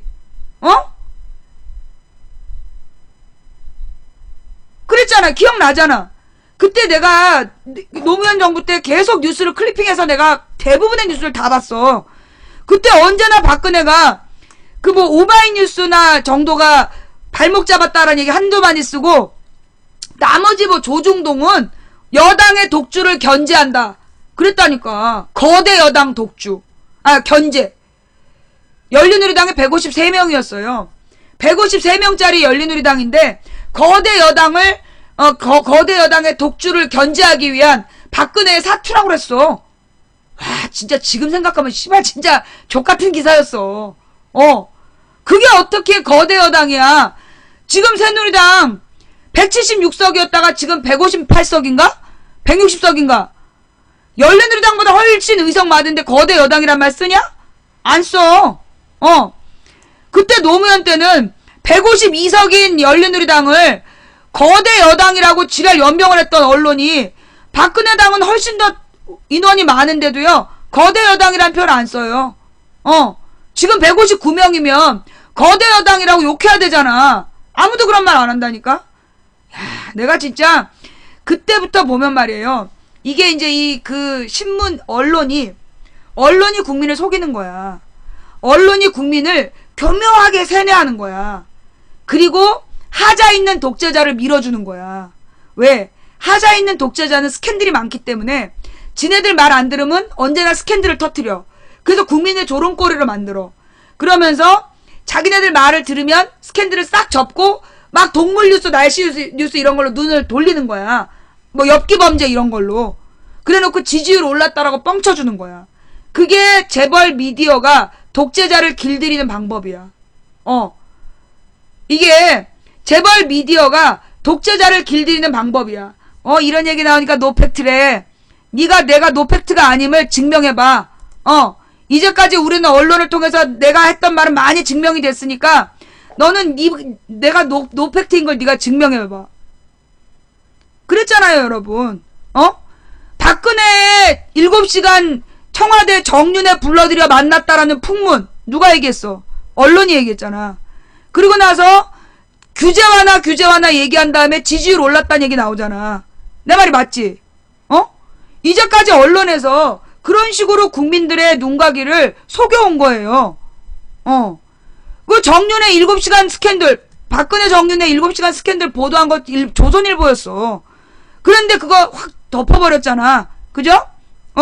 그리고 나서 규제 완화란 얘기가 나오면 한두 주 안에 반드시 지지율 올랐다는 얘기가 나와. 이번에도 대기업을 위해서 지금 박근혜가 계속 떠든 게 뭐야? 4대 개혁. 4대 개혁이 뭐야? 노동개혁. 노동개혁이 뭐야? 노동자를 쉽게 자르게 해주겠다는 거야. 이거 계속 대기업이 요구한 거야. 대기업이 요구하는 그 노동자를 쉽게 자르는 법을 통과시키라고 박근혜가 막 주장하니까 박근혜 지지율 올랐다고 나오잖아. 내 말이 맞나 틀리나 봐봐. 지금 박근혜가 계속 주장한 게 뭐야? 4대 개혁, 4대 개혁. 이제 우리가 집중해야 되는 건 4대 개혁이라고 얘기했지. 그 4대 개혁이 노동개혁을 중심으로 한 개혁이야. 근데 개혁이 아니라 개악이야. 그래서 박근혜가 4대 개혁, 4대 개혁 주장하니까 엊그저께부터 뉴스 나오잖아. 박근혜 지지율 폭등했다고. 이게 내 증거야. 그럼 내 말이 틀렸다는 걸 너네가 입증해봐봐. 노동자를 더 쉽게 자르게 하겠다라는 박근혜가 주장을 하자 언론에서 일제히 박근혜 지지율이 올랐대. 그런데 실제로 우리 주변에 보면 실제로 우리 주변에 박근혜 지지율이 올랐어요? 우리 주변에서 실제로 박근혜 지지율이 10명 중 5명이 지지해? 10명 중 아직도 8명이 욕하고 있잖아. 그죠? 그럼에도 불구하고 지금 우리는 뉴스를 찾아보면 다 나와. 규제개혁이라고 한번 찾아봐. 박근혜가 규제개혁을 강화했다는 뉴스를 쭉 찾아보고 그 다음에 지지율 기사를 한번 봐봐. 그럼 박근혜가 규제개혁 얘기하면 박근혜 지지율 올랐다는 기사가 바로 붙어있어. 근처에 다 나와. 이게 뭐냐. 결국 근데 그 전에 반드시 박근혜가 또 사고를 쳐. 박근혜가 관한 스캔들이 터져. 그러면 스캔들이 터지고 그 다음에 박근혜가 좀 이따 규제 완화를 외쳐. 그러면 지지율이 올랐다라고. 이게 매뉴얼이야. 이게 그 프로그램대로 나오는 거야. 그렇죠. 전쟁 쇼까지 한다고 욕하죠. 지금 국민들이 내가 진짜 놀란 건 뭐냐면 지금 국민들 분위기가 경제가 이 모양인데 무슨 전쟁이냐고. 경제가 이 모양인데 무슨 전쟁이냐는 거야. 그러면서 지금 경제가 계속 어려운데 전쟁 그 설까지 있으면 다 죽는다. 그런 얘기가 있는 거야. 그래서 실제로 도매시장의 상인들이 전쟁 나서 다 같이 죽자. 지금은 나 혼자 죽는데 전쟁 나면 다 같이 죽는 거 아니냐. 전쟁 나버려라. 그런다는 거야. 그렇기 때문에 내가 볼 때는 지금 안보 장사가 안 먹히는 거야. 안보 장사를 하려고 그랬는데 이게 국민들이 경제가 너무나 안 좋기 때문에 그들의 주장에 동조를 안 하는 거야. 지금 전쟁 나면 실제로 주식값이 너를 뛰잖아. 그래서 하루아침 지금 전쟁 얘기 때문에 저 2주 동안에 손해본 사람이 얼마나 많아. 대부분 다 개미들이 손해봤잖아. 거기다 장사 안 돼갖고 8월달에 문 닫는 가게들이 너무 많은 거야. 그러니까 8월까지만 장사하고 그래서 9월달에 그 동네에 나가보면 가게 새놓음이라고 써붙여놓은 데가 너무 많은 거야. 이게 뭐 때문이야? 경제 때문이야. 경제가 너무나 불안한데 전쟁 위기까지 오니까 사람들이 가게를 포기해버리는 거예요. 그러다 보니까 지금 저들이 주장하는 안보 장사가 안 먹히는 거야. 자, 망치 부인 말이 맞는 것 같다 느껴지세요? 제가 지금 잘못 생각하는 거예요? 예. 제가 지금 잘못 생각하는 거예요? 망치 부인 말이 맞는 것 같다라고 생각되시면 손. 예. 망치 부인 말에 공감이 된다라는 분은 손. 망치 부인 말에 공감이 안 되면 길게 반론을 써봐. 망치 부인 말이 제가 지금 제대로 보고 있는 거 맞아요? 응? 예. 맞지? 예.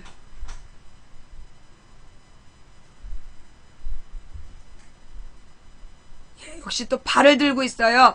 네. 우리 발을 들은 친구들은 누구라 그랬죠? 강아지라 그랬죠? 예, 망치부인 방송을 듣다 보면 강아지들도 앞발을 드는 그런 방송이에요. 망치부인 방송 3년이면 강아지도 발을 든다. 예, 이런 아주 여러분들은 지금 현실을 목격하고 계십니다. 예.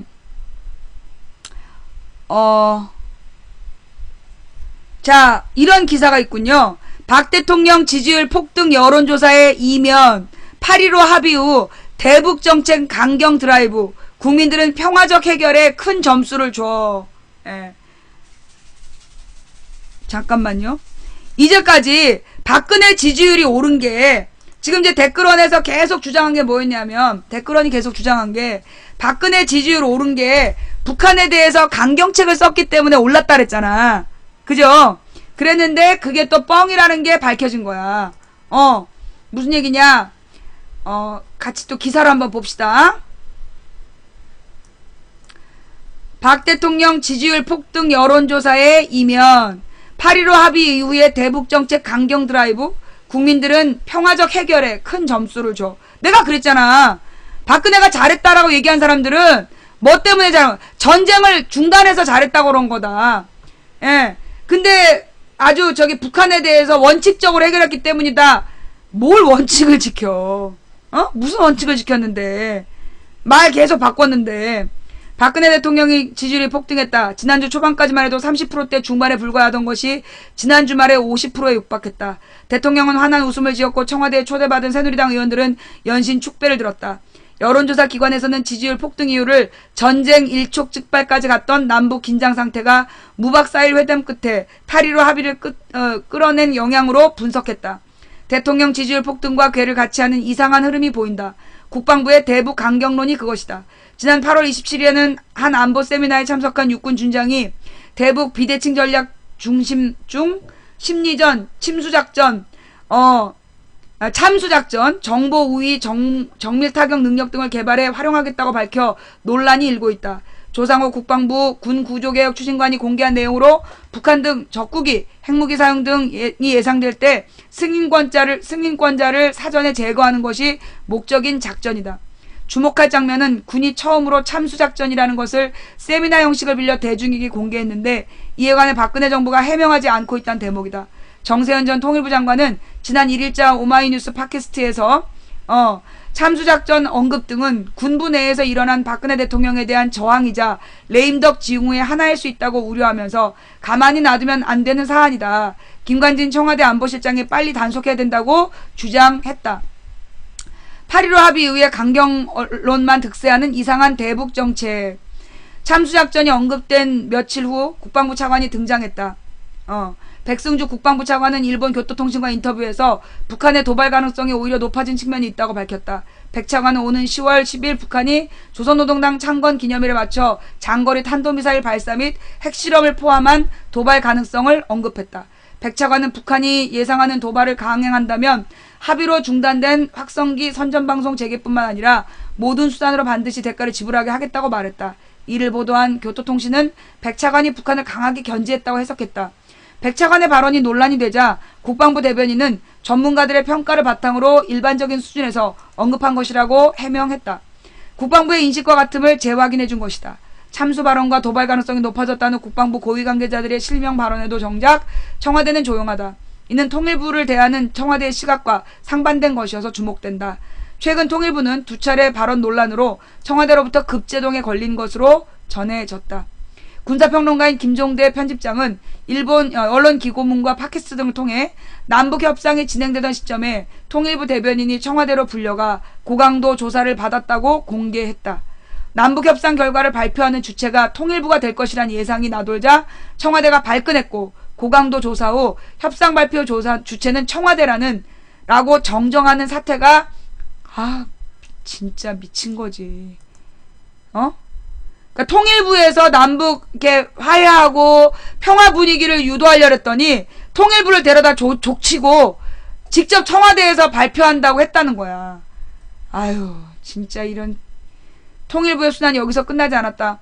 8.15 합의 다음날 26일 통일부 정례 브리핑에서 대변인이 남북 당국 간 회담 의제로 오이사 조치 문제에 관심이 있는 북쪽이 제기할 것으로 생각된다며 그때 가서 충분히 대화로서 다뤄질 수 있는 문제라고 말했다.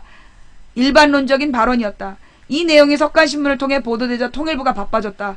언론에서는 박 대통령이 우려를 표했다고 보도했다. 통일부는 당일 오후 3시 13분 주 기자들에게 이메일을 보내 천안함 폭침과 관련 북한의 책임지는 조치가 있어야 오이사 조치를 해제할 수 있다는 정부 입장에는 변함이 없다고 전했다. 이메일을 보낸 직후인 오후 4시에 통일부 당국자가 기자회견을 하고 정부에서 정확하게 발표하는 내용이 아니면 보도를 자제해 주시기 바란다고 말했다. 통일부는 정말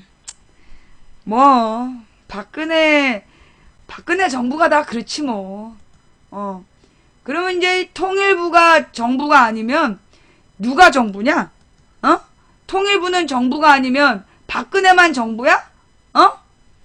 박근혜만 정부고 통일부는 정부가 아니야? 나 이거 진짜 이런 개망나니 정부는 진짜 보다 처음 봤어. 통일부는 정부가 아닌가. 김양건 기절 초풍하는 줄 알았다. 극적인 남북합의 이후에 일관된 흐름이 관철된다. 국방부 독주에는 제동이 걸리지 않는다. 심지어 육군 준장이 민감한 시기에 참수작전까지 언급했지만 국방부 대변인이 부인하지 않았다. 국방부 차관 역시 10월 10일 도발 가능성이 커졌음을 공개한 후 모든 수단을 언급하며 강경 드라이브를 폈지만 대변인은 일반적인 전문가 견해를 전했다고 해명했다. 반면 또 다른 정부기관인 통일부는 뒤로 밀려난 모습이다. 북한의 제안으로 자연스럽게 오이사 조치도 당국 간의 의제가 될 수 있다는 것을 전한 뒤 곤욕을 치렀다.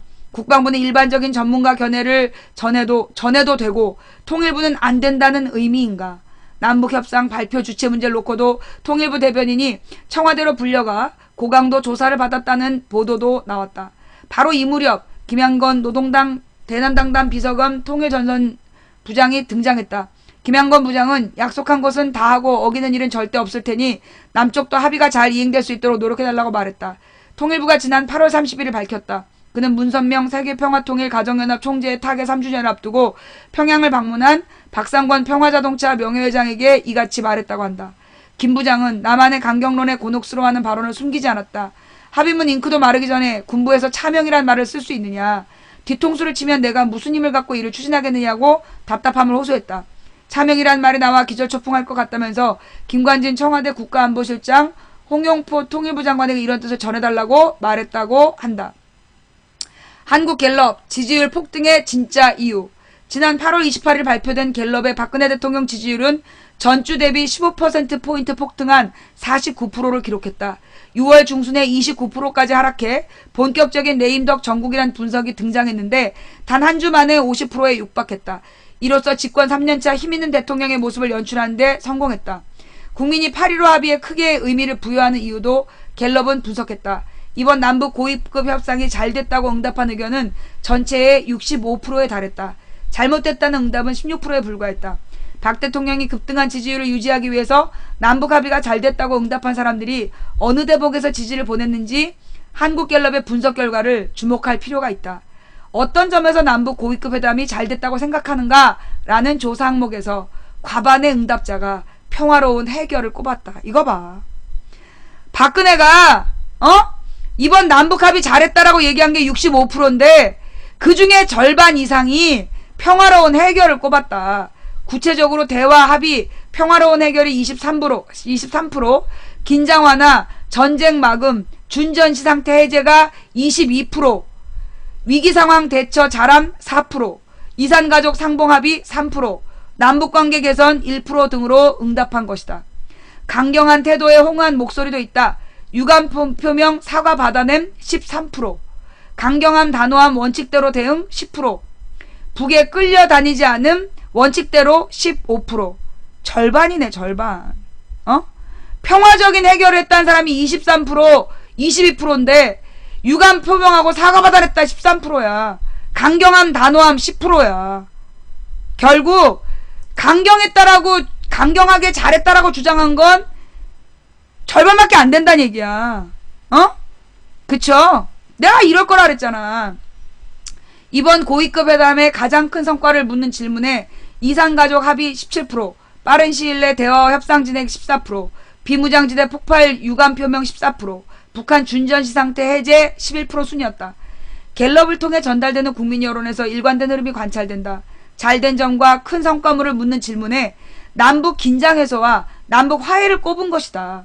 보수 언론에서는 박 대통령의 원칙 있는 일관된 대응을 집중적으로 보도했지만 국민 여론은 대통령의 원칙과 일관된 대응보다 남북이 무박 4일 마주 앉아서 대화를 통해 평화롭게 위기를 해결한 대목에 주목한 것이다.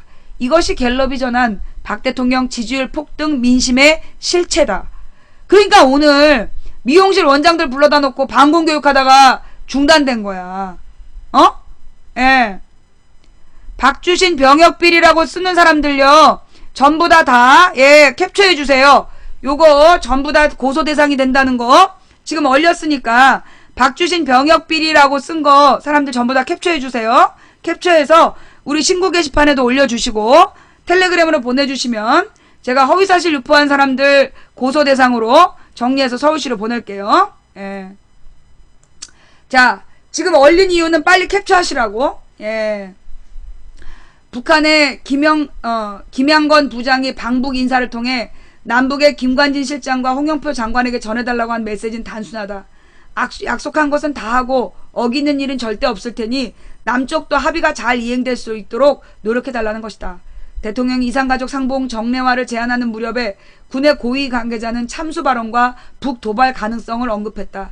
이는 투트랙 전략으로 전해질까 아니면 북한의 비둘기파 즉 협상파 입지만 좁혀놓게 될까. 8.15 합의 잘했다고 응답한 여론을 포함한 국민들은 향후 정리되어 나타날 대통령의 대북 정책을 지켜보고 있다. 박근혜 대통령 지지율이 올라간 게 이제까지 종편에서는 원칙 있는 대응, 사과를 받아내서라고 얘기했어. 그런데 거기에 동의하는 사람보다 2배나 많은 사람이 평화롭게 해결했기 때문에 잘했다. 그렇게 얘기했다는 거예요. 예.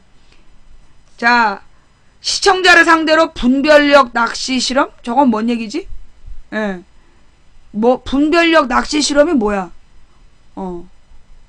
자, 예. 자, 여러분. 저도 그랬잖아요. 저도 망치 부인이 제목으로 박근혜 잘했다. 뭘 잘했냐? 전쟁쇼 중단을 잘했다. 전쟁쇼를 중단시키는 거 잘했다라고 내가 얘기했잖아. 박근혜 지지율이 올라간 이유는 딱 하나예요. 전쟁쇼를 중단했기 때문에. 가뜩이나 경제가 어려운데 누구 좋으라고 전쟁쇼냐? 자, 망치 부인 지금 잘못 생각한 거예요? 국민들이 박근혜 지지율을 높게 쳐준 이유는, 박근혜 잘했다 그런 부분은 북한의 강경 대응을 잘했기 때문이 아니라 전쟁쇼를 중단하고 남북이 대화를 했기 때문이다 라고 저는 생각해요. 그래서 이게 지금 여론조사 이미 나와 있는 거야, 갤럽에. 여러분 의견은 어떠세요? 망치 부인 의견에 동의하십니까? 반대하십니까? 찬성과 반대로 얘기해주세요. 찬성과 반대로 한번 표시해보세요. 망치 부인 의견대로, 박근혜가 잘했다고 응답한 사람은, 박근혜가 잘했다라고 응답한 사람들은 박근혜가 전쟁쇼를 중단하고 대화했기 때문이다 라고 동의하시는 분은 찬성, 아니다 강경 대응했기 때문이다 그런 분은 반대. 지금 뭐 거의 찬성만 나오는데? 거의 맞죠? 그 중립을 지키는 사람은 박근혜가 뭘 잘했나라고 얘기를 하시는데, 어쨌거나 박근혜 지지율이 급등한 건 실제로 박근혜가 뭘 잘해서가 아니라 전쟁쇼를 중단했기 때문이다. 그죠? 전쟁조를 중단해서 박근혜 지지율이 올라간 거지. 북한에다가 뭐 사과를 받아내고 원칙을 지켜. 자, 정말로 박근혜가 원칙을 지켰어요?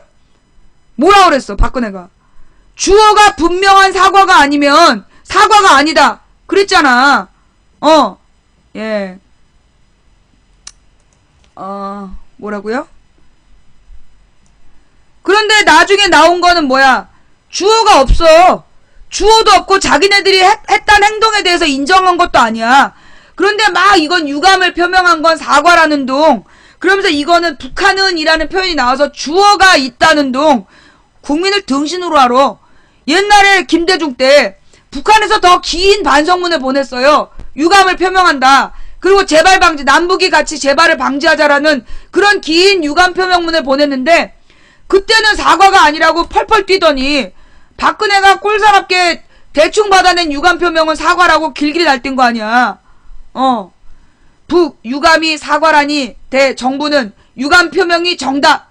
정부 합의의행 위에 노력할 때 북한은 2일 괴이한 것은 남조선 당국이 우리가 공동 보도문에서 표명한 유감이 비무장지대에서 벌어진 의문의 사건에 대한 우리의 시인이고 사과인 것처럼 여론을 흘리고 있는 것이라며 지뢰 도발을 부인했다. 북한 국방위원회는 이날 정책국 대변인 담화에서 남조선 당국의 주장은 유감이란 문구가 법률적으로나 국제정치협상의 관리를 놓고 보나 사과의 뜻이 포함된 전용어이기 때문에 북조선식 사과로 된다는 것이다.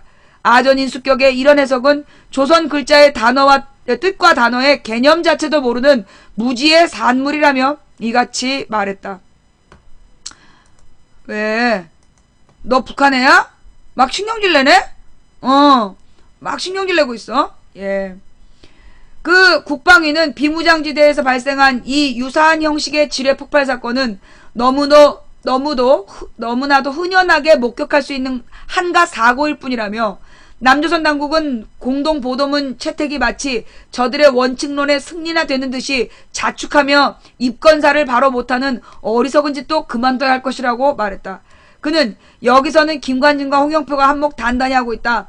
북과 남이 한자리에서 합의한 공동보도문을 놓고 어느 일방의 승리로 묘사하는 것보다 더 천박하고 비루한 일은 없을 것이라고 남측 협상팀을 비난했다.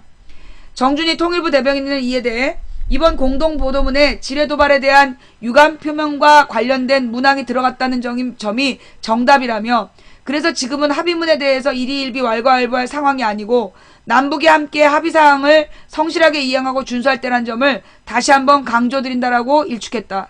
그는 그러면서 우리가 말 한마디 한마디에 너무 치우칠 필요는 없다.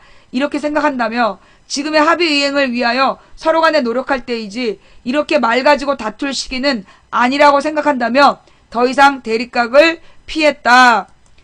그러니까 정리하면 우리 남한 정부가 북한이 유감 표명은 시인하고 잘못을 사과한 거라고 주장했는데 북한이 아니다. 자기네들은 사과한 게 아니다라고 얘기를 했더니 말 한마디 한마디 갖고 싸우지 말자라고 했다는 거네. 그지? 맞지? 내 말이 맞지? 이래놓고서는 지금 뭘 강경하게 원칙대로 했어.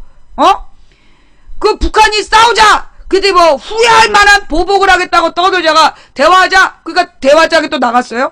나가가지고 24시간 동안 남북 고위급 담화를 준비하면서 계속 언론에서는 곧 전쟁이 날 것처럼 개질할 던데 침묵했어요. 국민을 24시간 협박하게 한 거예요. 그 다음에 이제 남북 고위급 협상이 시작이 됐어. 그 다음날 잠수함이 50대가 사라졌다고 언론에 대대적으로 보도를 했어요. 이래서 한미연합군이 북한의 잠수함 추적 못한다고 전 세계에 공개한 거야. 그러면서 곧 전쟁이 다시 터질 수 있다고 뭐 경계 상태를 유지하고 있다고 계속 보도했어요. 그러면서 청와대에서 그 주어가 분명한 사과를 받아야 된다고 박근혜가 계속 반복적으로 얘기를 했어요. 그런데 갑자기 주어도 없는 사과 유감 표명이 사과라고 우겨요. 근데 뭘 원칙을 지켰어? 무슨 사과를 받았어? 너네가 김대중 때 연평해전에 대해서 북한이 유감 표명을 길게 한 거를 사과라고 인정하면 우리도 박근혜가 받은 유감 표명을 사과라고 인정해줄게. 연평해전 때 북한에서 진지하고 길게 유감을 표명하면서 다시는 이런 일이 없도록 하겠다는 얘기까지 했는데 그거 사과 아니라고 조선일보에서 팔팔 뛰었잖아. 이번에는 남북 당국이 재발 방지를 약속하자는 얘기도 없어. 그런데도 이건 사과라고 지랄지랄이야. 뭐 하자는 거지? 어? 예. 박 대통령이 외교를 짱 잘한대. 그래? 어머, 내가 몰라서 그랬는데 어떤 부분을 그렇게 잘했어? 제가 박 대통령이 외교 짱 잘해라고 얘기한 친구야. 우리 다 같이 한번 들어볼까? 우리 박근혜가 외교를 뭘 그렇게 잘했어? 한번 써봐. 예. 써봐. 그거 말고 딴 얘기하면 블랙 당한다. 지금 요즘 저 8.15 합의 뒤에 다른 건 몰라도 이번에 대북 협상은 잘했다. 뭘 협상했는데? 그래서 그래, 뭘 잘했는지 한번 써봐라. 그럼 가. 박근혜가 외교 뭘 잘했어? 아, 반어법이야? 아이, 우리 채팅창에서 반어법 쓰지 마라. 블랙 당한다. 여러분, 박근혜가요, 그동안에 외교, 순방 다니면서, 세일즈 외교를 했다고 되게 자랑했잖아. 그거 다 개뻥이었어. 이미 뉴스타파에서 다 밝혀진 거야. 이명박도 순방 외교라고, 세일즈 외교라고 지랄하고 다닌 거, 그거 절반 이상이 다 뻥이야. 이미 다 손실 처리됐어. 그래 놓고 뭔 외교를 잘해. 니네가 뭘 잘했는지. 아니, 근데 나는 너네가 진짜 잘했다는 걸 증명해내면 내가 인정해줄게. 나 진짜 궁금해. 정말 궁금해. 박근혜가 도대체 뭘 잘했는지. 꼭 이렇게 써요. 나는 박근혜 싫어하지만 이번 건 잘했다. 그래서 물어봐. 그래? 이번 건 뭘 잘했는데? 그러면 조용히 나가. 이번 건 뭘 잘했냐고. 북한에 대해서 뭘 잘했냐고. 물론 우리도 박근혜가 잘한 부분이 있다고 생각해. 뭘 잘했냐? 그 전쟁쇼를 중단한 건 잘한 거야. 전쟁쇼를 중단한 건 잘한 건데, 안타깝게도 전쟁쇼를 중단하는 결정을 박근혜가 한 게 아니라는 거. 그게 미국의 펜타곤에서 내린 결정이라는 거. 그게 조금 아쉽지만, 그럼에도 불구하고 미국의 제안을 받아들여서 이 전쟁쇼를 중단한 건 잘한 거다. 쇼를 중단한 건 잘한 건데, 뭐 이걸 갖다가 이제까지 원칙적인 행동을 했기 때문에 박근혜를 지지한다. 우리 개뻥치지 말자. 예. 자, 지금 박원순 아들의 병역비리 수사를 띄우는 놈들 누구일까요?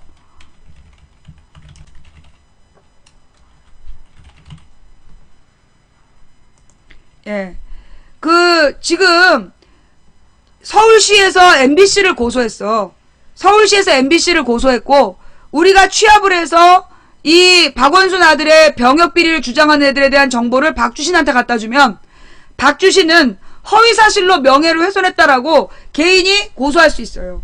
그럼 이게 허위사실로 명예를 훼손하면 벌금도 올라가고, 벌금에 대해서 이 형사만 가는 게 아니라 민사 또 다 들어간단 말이야. 그럼 민사소송 뒤에, 그러니까 형사소송 뒤에 민사가 들어가면 민사 배상금도 2배가 돼요. 허위사실은 민사보상금이 커. 굉장히 커져. 너희들 각오하고 써. 박주신, 박원순 아들이 병역비리가 있다라고 주장하는 건 고소 대상이 된다는 거 내가 분명히 밝혔습니다. 예? 예. 이 허위사실로 명예를 훼손하면,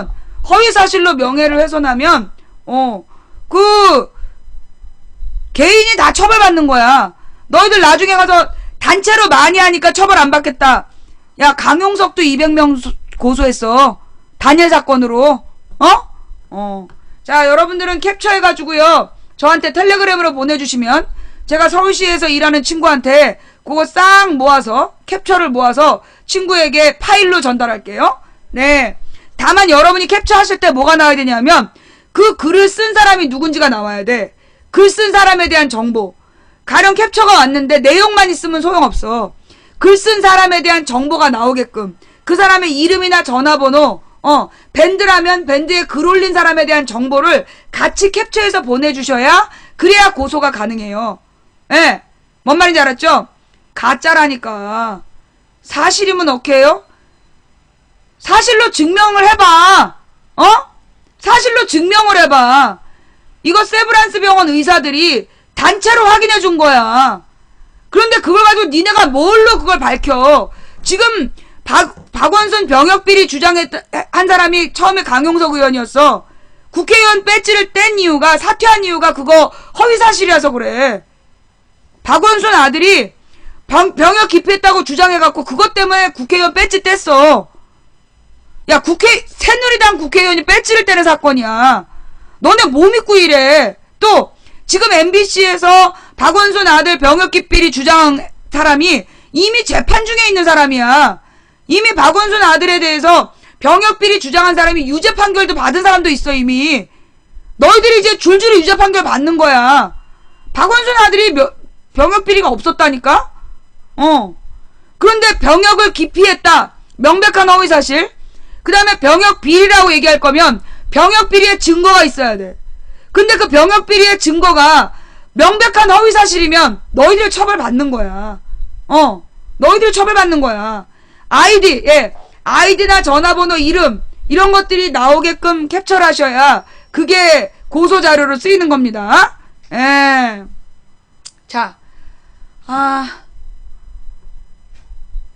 오늘 방송은 여기까지 할게요. 예.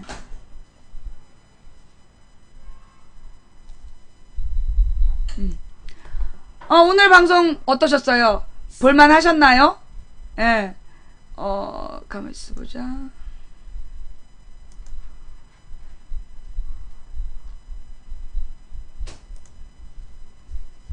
네. 자, 벌써 5시 40분이야. 이거 내일 방송 못하겠는데? 예. 오늘, 3시간만 해야 되는데, 오늘 또, 그리고 오늘 내용도 많았어. 많은 내용을 내가 지금, 아까 2시간을 역사 얘기를 했기 때문에, 근현대사 역사 훑어주고 지금 1시간 40분 동안 시사한 거예요. 나 오늘 너무 무리했어. 오늘 방송 들을만 하셨어요? 네. 저는 그 설악산 케이블 설치 반대합니다. 제 입장은 분명히 반대하는 거예요. 설악산은 국민의 재산이지 그 지역 주민들의 재산이 아닌데, 그 지역 주민들이 그 국립공원 개발을 찬성한다고 밀어붙이는 정부, 나는 이 설악산 국립공원을 파괴한 거에 대해서 분명히 박근혜 정부에게 책임을 물어야 되고, 지금 설악산 케이블카 찬성한 주민들에게도 나중에 구상권 청구해야 된다고 봐요. 그러면 근데 왜 최문순을 욕해? 최문순은 도지사야. 지금 최문순이 어쩔 수 없이 설악산 케이블카에 동의하는 이유는 지역 주민들 때문이야. 도지사는 주민들의 의견을 듣는 사람이야. 지금 그 지역 사람들이 케이블카를 설치해달라고, 그래야 집값이 올라가니까 케이블카 설치해달라고 지금 주장하는 거 아니야. 그로 인해서 환경이 파괴되면 그 책임은 누가 져야 되는 거야? 그 지역 주민들이 져야 되는 거예요.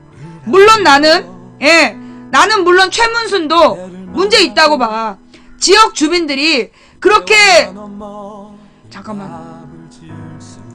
지역 주민들이 황금알을 낳는 이 거위에 배를 갈라서 결국 그 거위를 죽이는 짓을 할 때 이게 잘못된 거라고 설득했어야 된다고 봐요. 솔직히 얘기해서 최문순이, 나는 그렇게 봐. 도지사를 한 번 더 하는 것도 중요하겠지만, 나는 차라리 이 평창 개발 반대하고 이 설악산 개발 반대해서 최문순이란 도지사는 강원도의 영원한 자산, 환경을 지킨 도지사였다라고 남기는 게 나는 훨씬 더 나은 결정이었다고 봐요. 그런데 사실 이 지역민들이 협박한 거 아니야. 최문순이 협박하고 우리 지역 주민들이 원하는데 왜 반대하냐고. 환경은 개인의 것이 아니에요.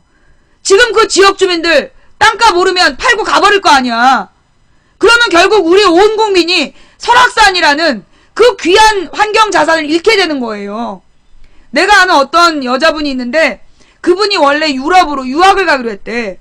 그래서 유럽으로 유학을 가서 거기서 교수까지 할 약속을 하고, 굉장히 그쪽에서 장학금까지 다 받기로 약속하고 유학을 가기로 했던 여성이었는데, 이 사람이 마지막으로 조국을 떠나기 전에 마지막으로 설악산에 단풍을 보러 갔대. 근데 설악산 단풍이 너무 아름다워가지고 유학을 포기했대요. 유학을 포기하고, 그래서 지금도 한국에 살면서 해마다 가을에는 설악산에 단풍을 보러 간다는 거야. 그만큼 이 설악산이라는 자산은 우리 이 온 국민이 갖는 굉장히 소중한 자산이야. 그런데 이 소중한 자산을 그렇게 개인의 땅값 올리고자 하는 욕심으로 그렇게 개발하고 그 개발을 해서 얼마나 이익을 얻겠냐고.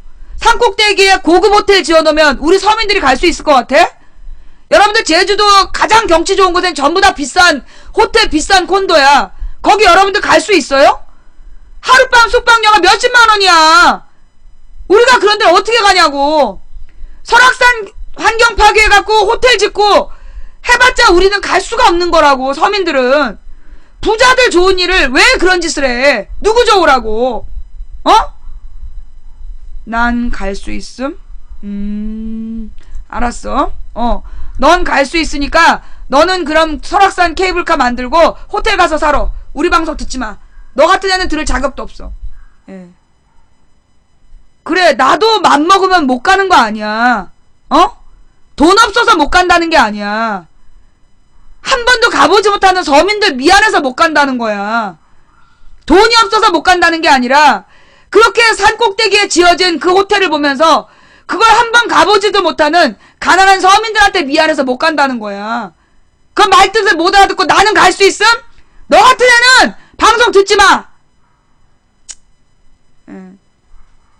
저는요 지금 새정치연합하고 최문순이 설악산 케이블카 때문에 욕을 먹는데 나는 그게 진짜 웃겨.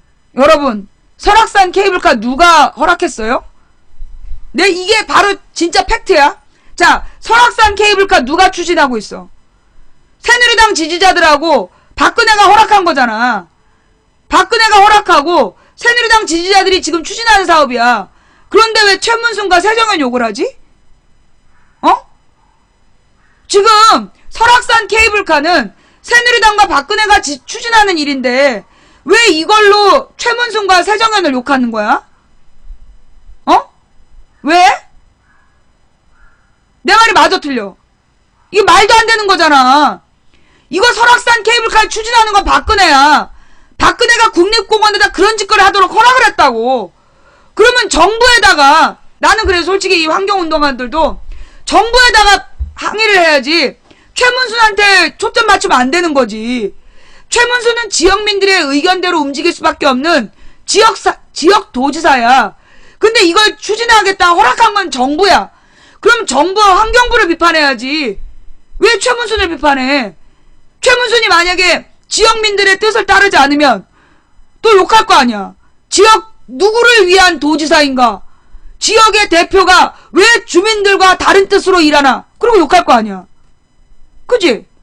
최문순이 환경을 지켜야 된다 그러면 지역민의 뜻을 반영하지 않는 지역 대표 누구를 위한 도지사인가? 제목 그렇게 될 거 아니야. 지금 지네가 사고 쳐놓고 지금 지네가 사고 쳐놓고 왜 최문순을 욕하고 그래? 다음 이야기는요 내일 할게요. 우리 딸이 지금 왔다 갔다 하기 때문에 자, 다시 처음부터. 에이씨, 또 우리 끝날래니까. 오늘 방송 여기까지 할게요. 자, 오늘도 목이 쉬도록 방송을 했는데 뭐 여러분들에게 도움이 됐는지 모르겠어요. 잠깐만.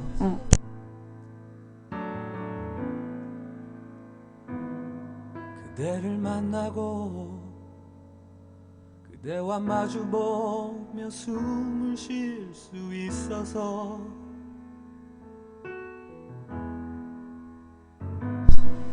그대를 안고서 아니 우리 딸내미 시험 얘기 물어봤더니 대답하기 싫대. 자, 오늘 방송 볼만 하셨나요? 네, 볼만 하셨다라면 추천.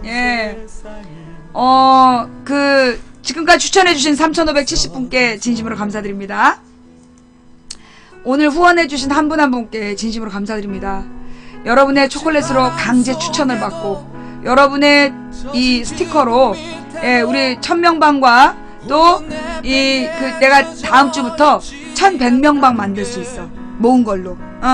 앞으로 1100명방을 만들어서 2200명이 들어올 수 있도록 한번 해볼게요. 스티커 보내주신 분님들께 감사드리고요.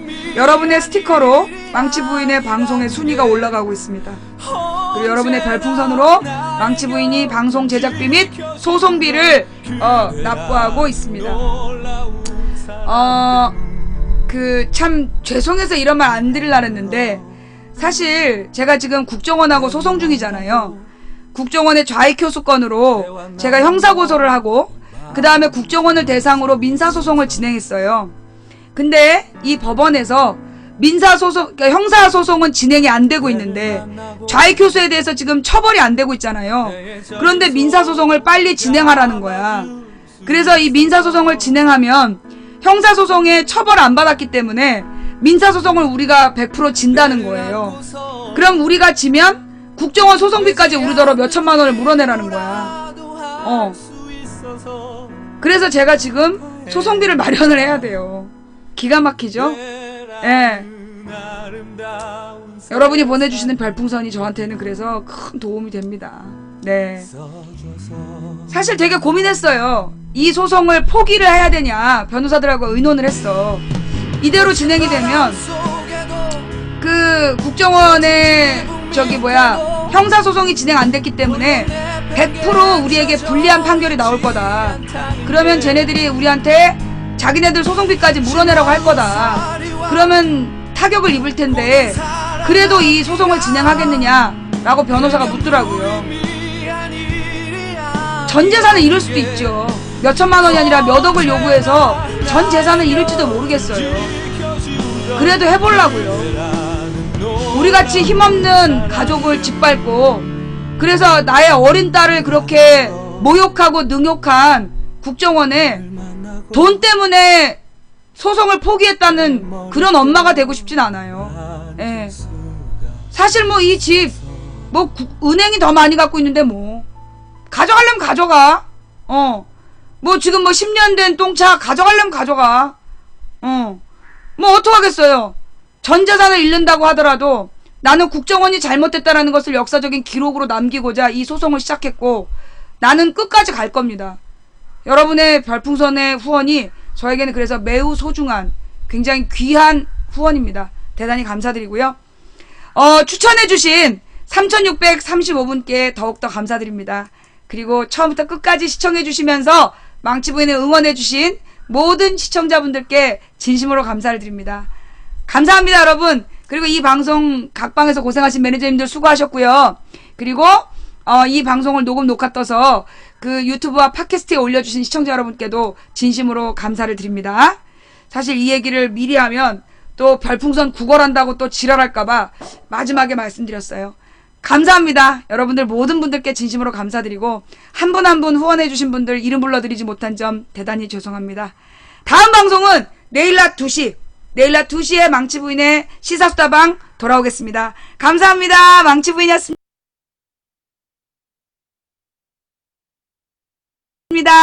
내일 낮 2시에 만나요.